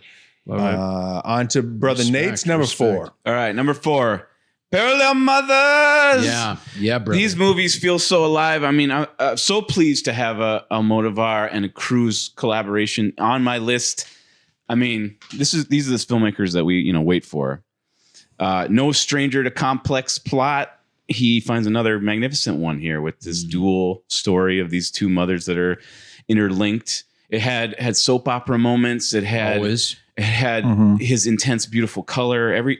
Strong female characters, really dynamic problems in these people's lives. The political and the emotional always run parallel. I thought it was a perfect blend. I didn't think it got too heavy on either. On the ending is strong political. It's fun to think about his cinema. He's been honored at the Academy recently, just to see all his work and then have it be here. His stuff with Cruz makes her a better actress. Yeah. Really, really something to see. Everyone. Voltaire is one of my favorites. I had a sublime viewing. That is simply I wanted to bring with Parallel Mothers. His films feel so alive. I just wanted to bring that experience. When I saw his film, it was just like a bucket of water every time. Yeah. Every time he takes such care with his films. So each one is an experience, regardless. Yeah. But the collaborations with her are just sublime. So that is my number 4. Number four for Brother Lucas. I think this is a 2021 release. We'll see. It's another doc There's series. no way to find out. Literally no way to check your work. There's no IMDb in this. I mean, I'm pretty sure it's 2021. Okay. But it's another Netflix docuseries called Sophie, A Murder in I like West this one Court. too. I liked it. Which is this like small little town that I think Brother Nathan you visited, very right? close. Cork. It's Cork in Ireland. Yeah. Yeah, Very this, quiet this place. Poor and woman this gets thing murdered happened. by this creepy guy, and the whole fucked Spoiler up thing alert. is like Yeah. in the documentary, you know it's him, but like He's the prime they- suspect. Yeah, but they can't bust him because there's like not enough evidence or something, and it's so crazy because he's right there going like, I don't. I would know say, what yeah, happened. the- like, if I did it, this is how I'd do it. Like definitely her murder is the shocking thing, but his attitude and his personality is what makes it worth watching nuts. to the It's end. totally like a mind fuck. Yeah, and it's a beautiful country. Idyllic. Like, it's just amazing. Just what you imagine of Ireland. Yeah, Yeah, it's crazy. And I think it's the only murder they've ever had or something. it just rocked them, and it is kind of personal. It isn't like this danger boogeyman, but Sophie, it plays out like a A drama. murder It's in West Cork. I saw that on a plane. Great plane viewing. one of the best true crimes, content of 2020. nice. Number 4, Brother Zach. Number 4, Parallel Brothers. There you go. Nathan, Yes. Parallel Mothers. You guys are syncing up. I love you. Syncing up. I love you, man. God, I love this filmmaker. Is there a more consistent filmmaker than Pedro? I mean, truly. Is there a filmmaker where if you knew nothing about his work and you were just told, new Pedro in theaters, I'm in. Yeah, his name's Tyler Perry. It's an event. Very I am Quentin in. Tarantino. Say what you want about Tyler Perry. He's not been doing it as long as He's Pedro. consistent though. But he's consistent. Pedro's been doing this shit since the 80s.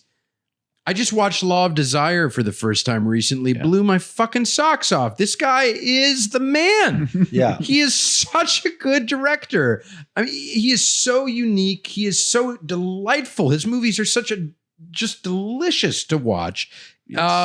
No American director has figured out how to use Penelope Cruz like Pedro. He makes her, he provides her the platform to be an Oscar winner every time out, I feel like. Yeah. She should win. She is an all-time movie star actress. She has the talent, she has the beauty, she has the charisma, and Pedro is, I think, one of our finest directors. And I think this is a story about how the truth cannot stay buried no matter our reasons or how hard we try to keep it tamped down. And it is, like Brother Nathan said, just a delicious balance between the political and the personal in how these characters try to uncover and to keep covered the truth and of their past histories. And it's perfect. I mean, words like that, delicious, sublime, they fit the passion coming off the movies. But the Parallel Mothers, it also, what's so interesting is how they deal with their grief or how they process what life throws at them. That's just constantly fascinating to watch. yeah, and It's I such think, exciting material. It's crazy. I think it's really interesting also, like Pain and Glory, his last one, which I love with Banderas, is like he's in this, I feel like his movies are getting more personal and almost less pulpy, but they're still so juicy. They're so juicy.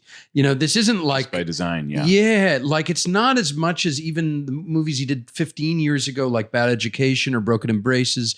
There's something more personal and political with these films, and yet he's still got things that would feel at home in a soap opera. Yet he makes them work in a art house drama. I mean, It's hard to describe to people if they're not familiar with his work. The whole thing is that it's very gripping. He's All right, master. Parallel Brothers, we must move on.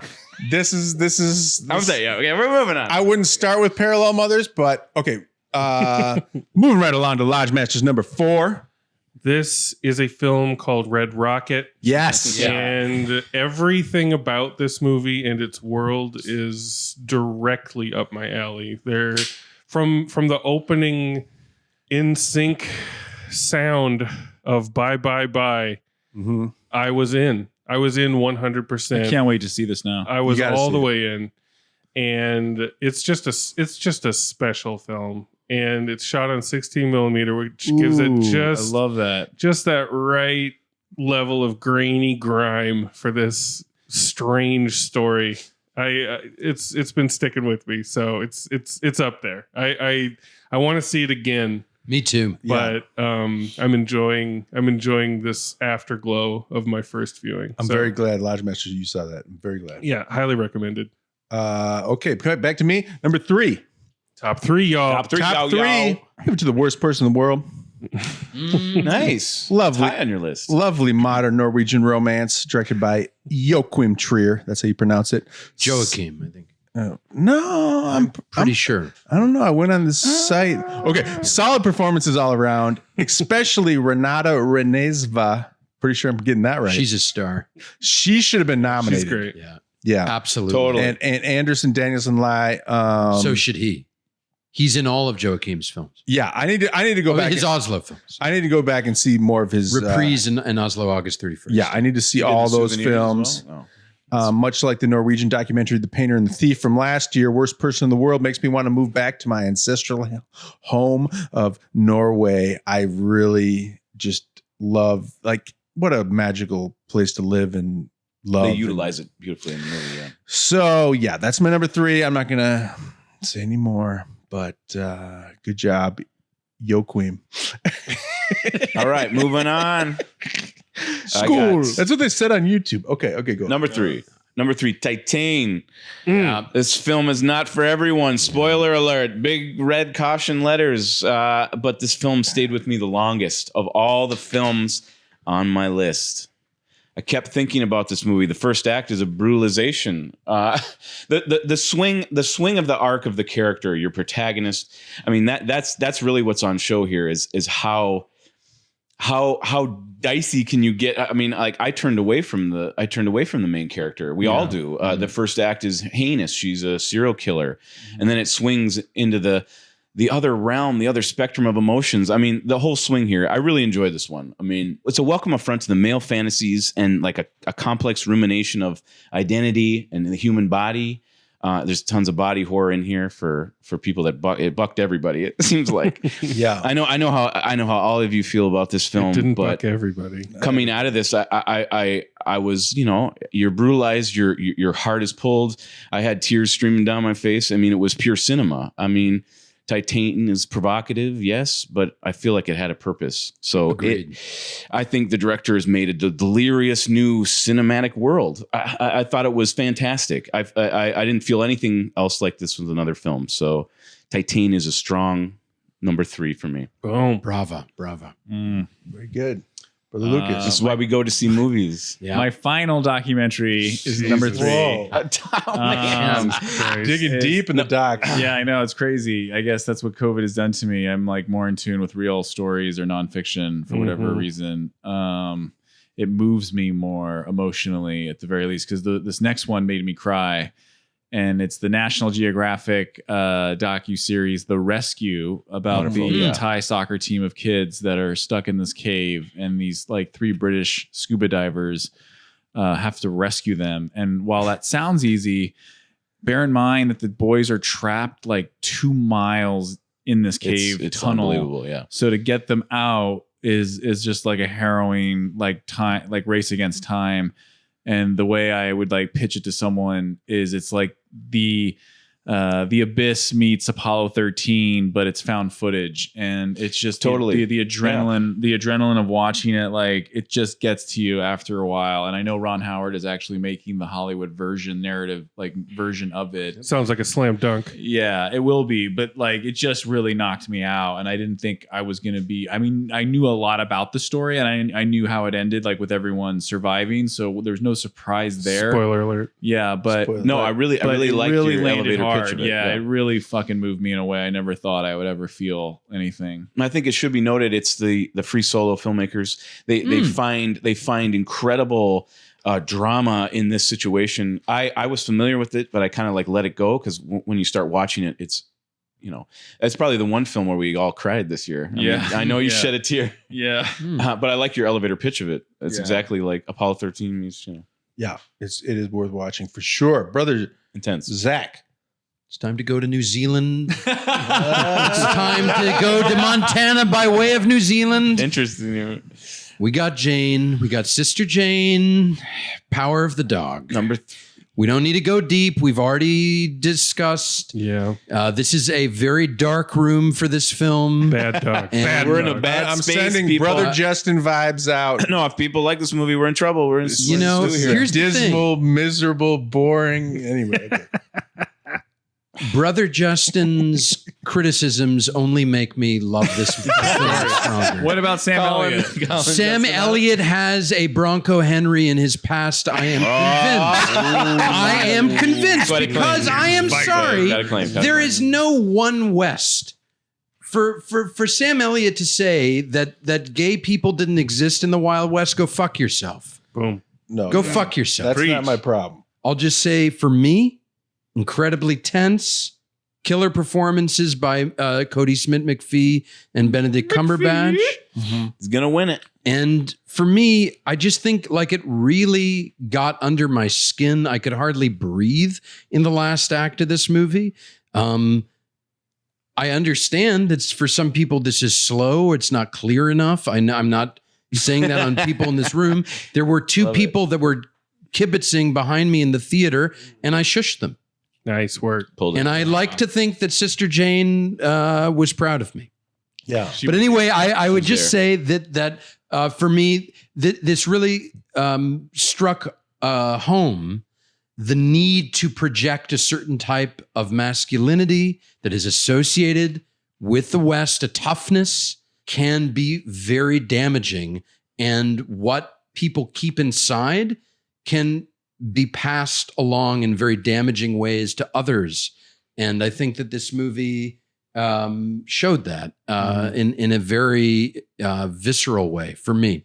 It is a slow opening hour. Mm-hmm. I didn't love slow like burn. you guys. I did not love Plemons or Kirsten Dunst in this movie. Yeah. Married in real life. That's probably why The Clemens- film, They're starting to look like each other. the film, and the central performances. It's You look like True. brother sister. The film and the central performances. You know, You guys were fucked enough. them both up for me now. Now I can't unsee that. No, don't keep going. Don't. And anyway, that's all I got to say. For me, With you. it was a memorable and unsettling film, and I thought about it for a long time afterwards. And Brother Zach, didn't we on a group thread predict that Cody Smith-McPhee will play Buster Keaton? In Well, the so future here was the biopic? thing. Not a bad I actually choice. thought he's too tall and lanky, but his face is Keaton. Yeah. If you look at his face, he's Keaton. Maybe they'll digitally shorten You heard it here Keaton's first. very, folks. very short. Is the only is I think the problem, but could his do it. face is right. Yeah. Number 3, Elijah Master. How much? Oh, excuse me, guys. Oh. Oh, I'm getting some flashes of Zendaya here. Oh,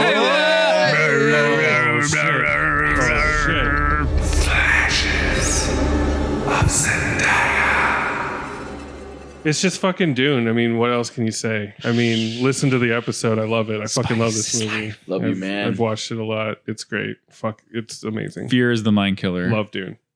That's it. it's gonna get so many. Honor this one. Tech. Not- and then there's going to be a second one, but It's gonna honor get this one. So many tech awards. Okay, number 2 for me is Dune. Yeah. No, I'm kidding. No. What? Oh, We've Bischke, never had a you kidding. fucking trickster. never had a Got Fucking me. kidding. trickster. Number 2 is Red Rocket. There you go. all right. If I had the Nice. money, I'd love to be making films like Sean Baker. Nice. You know, going to a small town in Texas, scout it out, cast the locals. Yeah, there's some local talent. There's some Yeah. amazing local talent. Like in I'm Florida, watching it tonight. like in Florida Project, Sean Baker can make comedy and drama come out of anywhere. Actor Simon Rex plays a super sketchy ex-porn star who returns to his hometown of Texas City, Texas. I mean, you hate him, but you can't take your eyes off him. He's and this great. was, I saw it in Beverly Hills with Sean Baker in person. And Oh, nice. he gave a great Q&A, and I look forward to Sean Baker's films in the future. Agreed. I think, Yeah. I really hope he stays on the path and doesn't shift into Bright any, shining star for any sure. Marvel universes or whatever. But Oh man. but I really does thought- Ant-Man 3 or 4? yeah. No, I think he's Whichever doing a one. film with Please, no. he's Eternals doing 2. a film about drug addiction with Defoe up in like the Ooh. Pacific Northwest. So I'm like, hell yeah, I'm That right sounds there. awesome. Yeah. So yeah, I really think he's one of the strongest filmmakers out there. And that's my number 2, Red Rocket. Boom. Brother Love Nathan. It. Love it. Number 2, I Have Worst Person in the World. Wow. An almost pitch perfect romantic comedy that flips rom-com tropes effectively and transcends the genre in some way.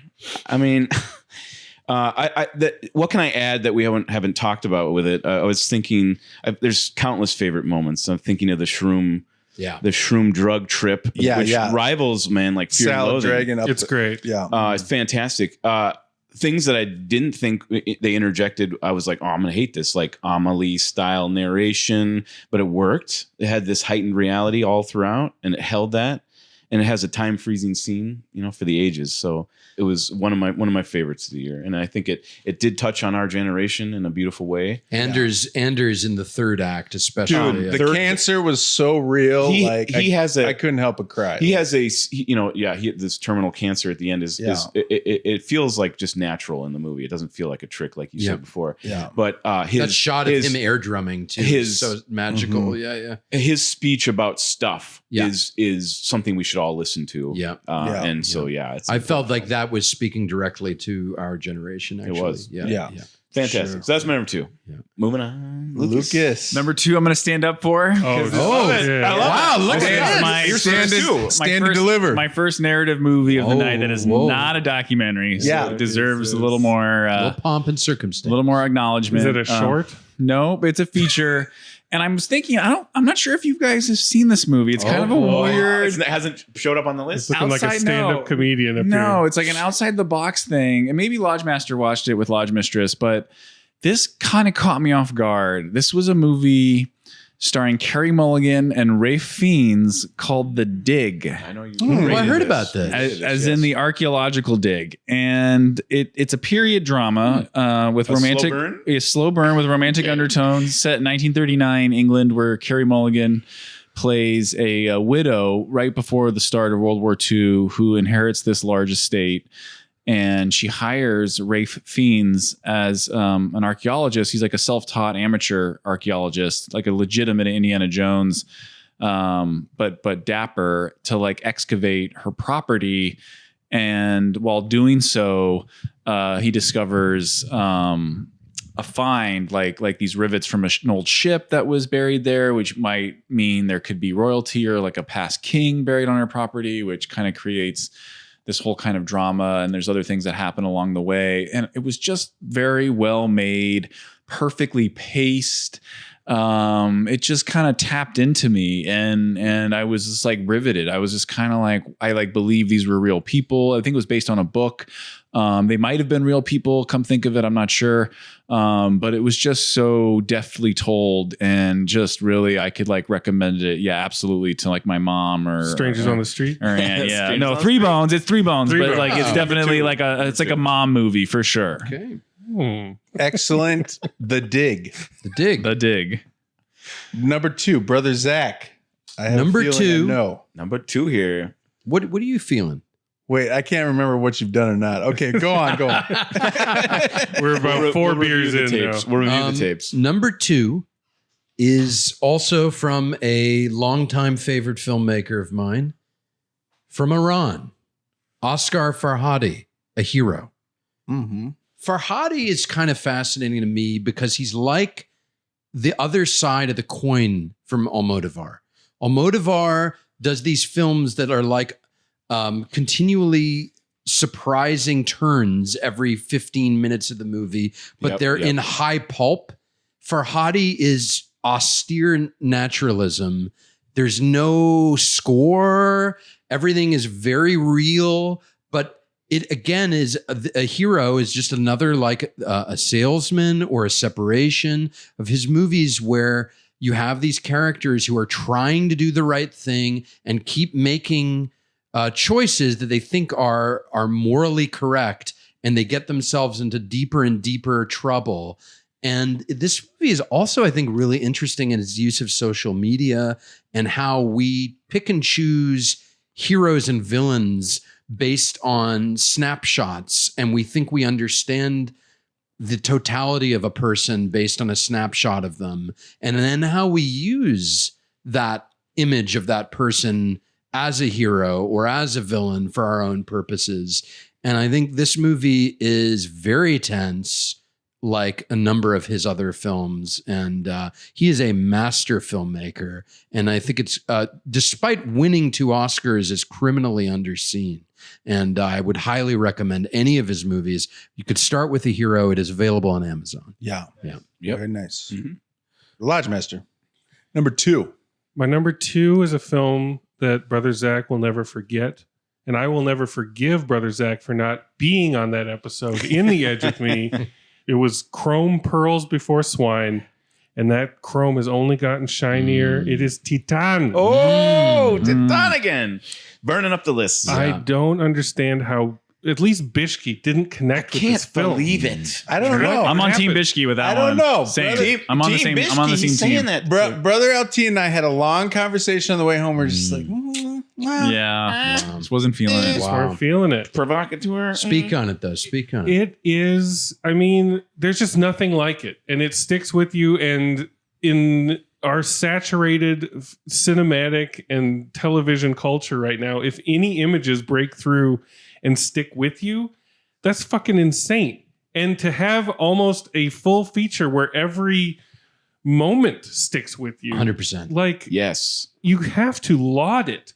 I haven't stopped thinking about this movie. I'm like comforted that it's there and that it exists. It's a high watermark of that genre. And amazing Just weird also in as fuck Titan, movies. there are 4 dance sequences, and each one tops the one before it. And It's in its In different memorableness, ways, yeah. in its emotional quality, in different ways. But like, I mean, just there's nothing like it. Just think of the Nothing spectrum like of emotions that you feel from beginning to end. I cried at the end too. yeah, that- So I couldn't don't know. That just believe. speaks to the medium that the director is using. You know, it's like and it's such a range. and it bucks the Old Testament bone system because I can't recommend this to anybody. No way. Like, You go in, you take a ticket, you go by yourself. it is so fucked up. So many walkouts. So We all violent. had And yet walkouts in so our human and moving at the same time. That's what's so crazy. That's about right. the tenderest. Yeah, you it's know, very tender. It's so sad. Like yeah. It's beguiling, and I love films that I have to keep really thinking about. Like, what did I see, and how does that make me feel? And holy shit, did they really expose that to film? Wow.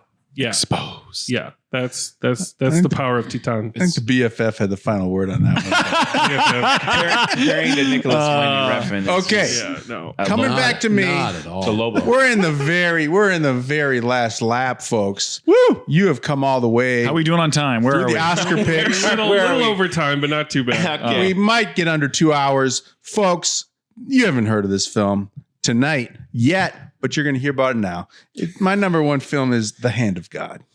Wow, Wow. really? I haven't seen that either. Forget Belfast. Forget the Forgotten. Everyone's saying that. Forget Kenneth Branagh's Belfast. This is how you make an autobiographical movie about your youth. I have never seen a Paolo Sorrentino film. Really? I haven't before. Really?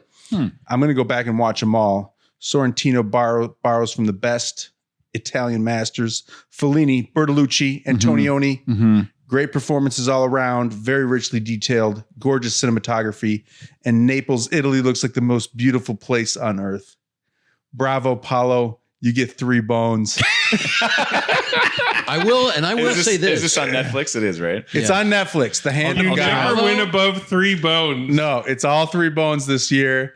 This is a challenging year, Yeah. but I'm going to go back and watch The Great Beauty. Absolutely. Absolutely. Yeah. I saw his Silver Berlusconi movie or whatever, one of them. Seriously, if I you're don't- binging shows, though, The Young Pope is actually some juicy stuff. No, I would like to see that. I would like to to see the Sean Penn, like This Must Be the Place. I want Yeah, to see that them one's all. a little more of a mixed bag. Yeah. I want to see them all. I want to see them all because I was really impressed by The Hand of God. Paolo delivers, I think, one of the dragons of the year in this movie, and I have never seen a loss of virginity scene quite like this.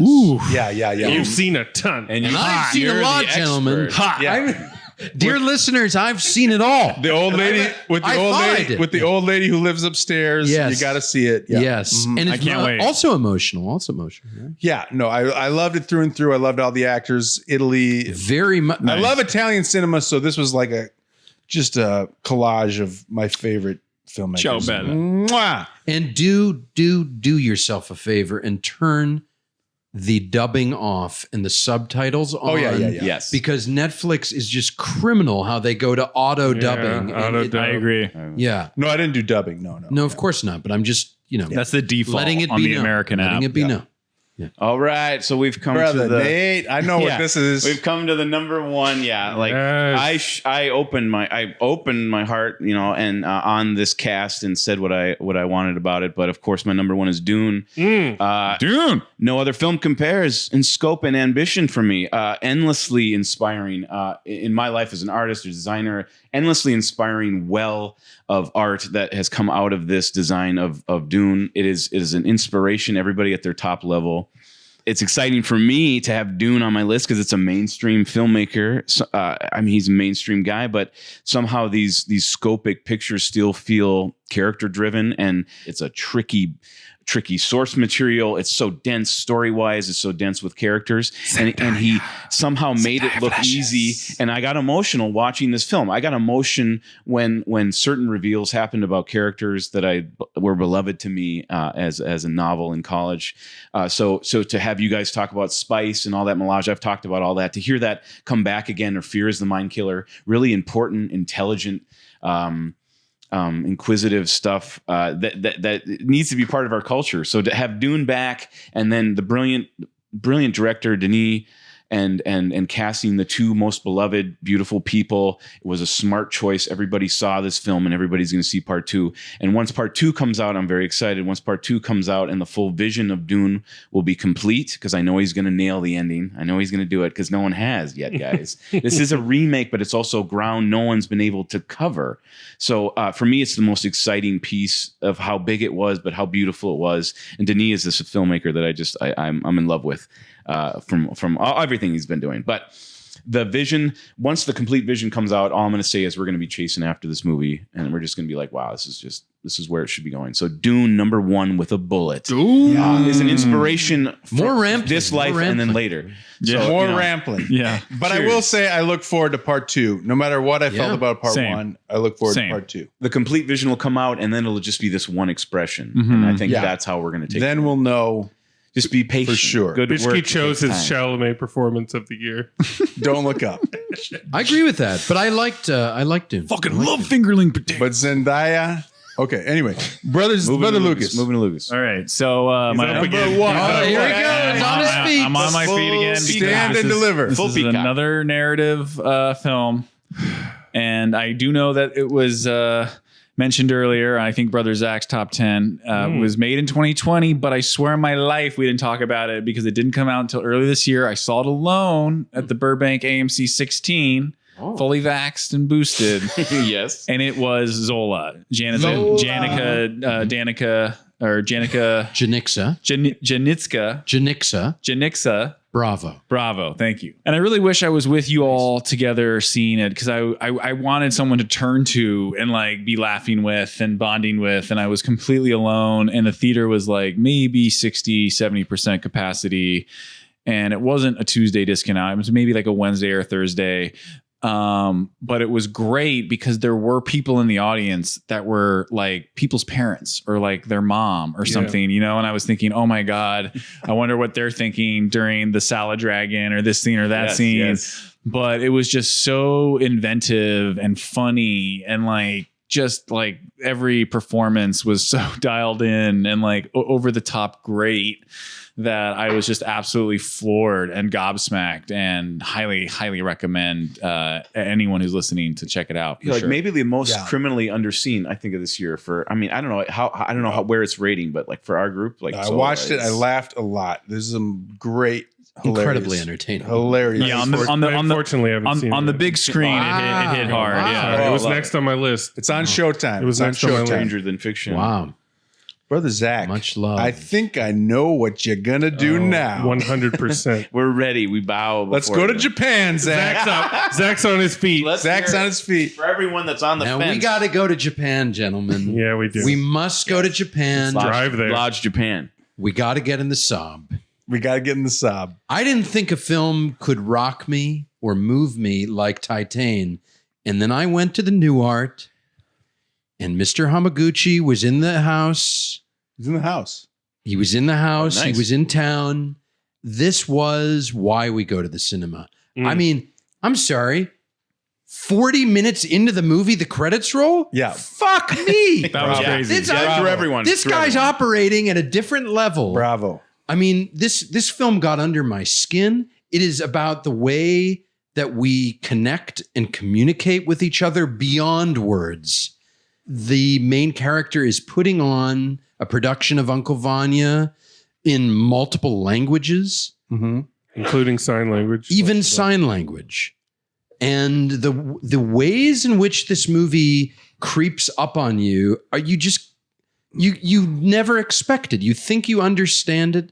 You think you understand where it's going, and then it just subtly gets under your skin. There is a scene in the backseat of the Saab with one of the young actors in the theater company, where he shares this very personal and intimate and hurtful moment It's with the the centerpiece director. of the whole thing. It is like time stands still in this scene. It is my favorite scene of the year in every movie I've seen. I can't get it out of my head. It is haunting. It is moving. It is personal. The way the lighting changes on his face at the turn is incredible. This movie is magical. It doesn't make sense why it should work as well as it does. It is brilliant. It is a brilliant film based on the work from an iconic author, and I cannot recommend it enough. If you can see it in a theater, I really hope you do, because it must be experienced without interruption and distraction, because you need to allow it to get under your skin and to work its magic on you. It is the best film of the year for me. 110%. I love this movie. I can't wait to see it again. What was the name of it? Drive my car. You did it. Undercut it like that. That hurts, man. No. It's From good. Japan. From Japan. I'm big 3 in hours, Japan. folks. Well spent. Could you imagine watching The Batman and then Drive My Car in the same day? Because my BFF did. Drive my Batmobile. Wow. And the BFF sided with me, Yeah, not with the Batman. With did. Drive My Car? He did, sided yeah. with Drive My Car Yeah. as the Interesting. worthwhile I experience. wouldn't Yeah. mind a calling for that. Okay. Last but not least, brother Lodge Master. Brother Lodge. Brother Lodge Master. We go from Japan all the way back to the US of A. Yeah. Every year, I reserve my number one spot to ascend a film into the Heaviside layer for the Jellicle choice. And my Yeah. Jellicle choice this year is a movie by a director who is so visionary that nearly every scene in this film is a salad dragon and every frame is a crouton. I have a feeling. Can't wait. The filmmaker is a woman Whoa, okay, no. named Louise Linton, and the film is Me, You, Madness. Yeah. You get a Jellicle choice. Everybody within the sound That of was my last voice year? Holy needs to see this film. 2021. It is 2021. Boy, it seems like a lifetime ago. It was a Yeah. lifetime ago, and it there is nothing you can do to prepare for this. It is a film that plays by its own rules. It is outsider art with a budget, and there is nothing tastier to me than that. And if you don't know how to find this movie, if you can't track it down, and you know me well, send me an email and I'll point you in the right direction. We'll get you a drop out. I'll get you hooked up. I'll get you hooked up with a nice hit of Linton. But there was no other Jellicle choice for this year. Nothing even came close. Lodge Master working hard for Mnuchin's sponsorship of the Lodgecast. Steve Mnuchin, listen, I don't agree with probably 100% of who you are and what you stand for, but your wife made a banger of a film, and you need to keep bringing dump trucks full of cash Yeah. right up to her window and let her make more movies. I will see anything she makes. Pay those 80s music royalties. Pay whatever she is asking, Yeah. especially for her soundtrack. Her and Danzig need to hook up. They I do. thought yeah. Danzig was coming. Nobody had Danzig, which I'm a little disappointed. Danzig was Nobody had- special. He's the only one that Everyone's could have 11. come anywhere near this Jellicle choice. Yeah. But If Cleopatra had the juice Yeah. to fund this film, they would make it. I think. Yeah, that's- Ladies and gentlemen. Ladies and Gentlemen, Louise Linton. Again, the film is Me, You, Madness. That's the taste I want to leave in your mouth tonight. All right, folks. I That's the think we button. did it. I think we made it Fantastic. under an hour. I'm sorry, under 2 hours. Under 2 hours. So that's saying something. Good job, producer Bischke. Look, You did it. I didn't bring my stopwatch. I didn't play anyone out, but everyone got their say. A lot of exciting movies coming up in 2022. We finally get to see Top Gun Maverick. Maybe. Yes. Maybe. Cheers. Maybe is coming in a few months. I don't even know. Like, we've been announcing this for 3 Oscar shows now. So We're all gonna get loaded and cry at Top Gun. Yes. anyone have I know I anything have anything else to say? Can we Let's do get- one? Can No, we we do did one it. honorable mention? Everybody? One honorable mention. Just one of the year. That's like Okay, go Kick it for it. off. Go Kick for it it. off. I got one. I didn't do a horror film other than Titan, which is like bloody as hell. Yeah. I wanted to do one beautiful horror film. Say it. Malignant. I wanted to just yeah, get my yeah. 2 cents on Malignant. James Wan's movie is crazy, man. This is not this is a compliment. It's deeply and thoroughly stupid. Yeah. And the more, that it makes it more, it makes up for all of its little minor missteps. But this felt like a B movie injection that only Reanimator did before. So I think I wanted to honor Malignant. It's just, everyone's got to see. That's the horror film. That's my horror film of the year. It didn't make my top 10, but it shouldn't. I had a great time. I'm going to throw out honorable mention to Tina, the documentary about Tina Turner, because I love her. Okay, that's it. It's great. I give an honorable mention to Mandibles. I Mandibles. love Quentin Dupuy's movies. He operates in a space like no one else. And Dupuy of Deerskin fame. And How does it compare Yes. to Deerskin? well, Deerskin is singular, but I think this is kind of like his Dumb and Dumber, and it's with a giant fly, and it's It's a lot. That's of fun. great to spotlight. It's a that, lot yeah. of fun. Nice. LT, you got any honorable? No, I got nothing, man. What? Lodge Master? I'll throw it to Danzig and Death Rider. There it is. Death Rider in the House of Vampires. Julian Sands. Because you guys brought him up and I felt bad that he wasn't included. So, yeah. did it. All right, We rectified Oscars, it. folks. Sunday, March 27th, 2022. Is that right? Yeah. And it's going to be 5 p.m. Pacific time at Dolby Theater. I'll be rooting for Coda. I hope you root for it as well. Okay. Thanks, everyone. Good night from Lodge Love 2.0. and light. Oh, love and light, you guys. Light.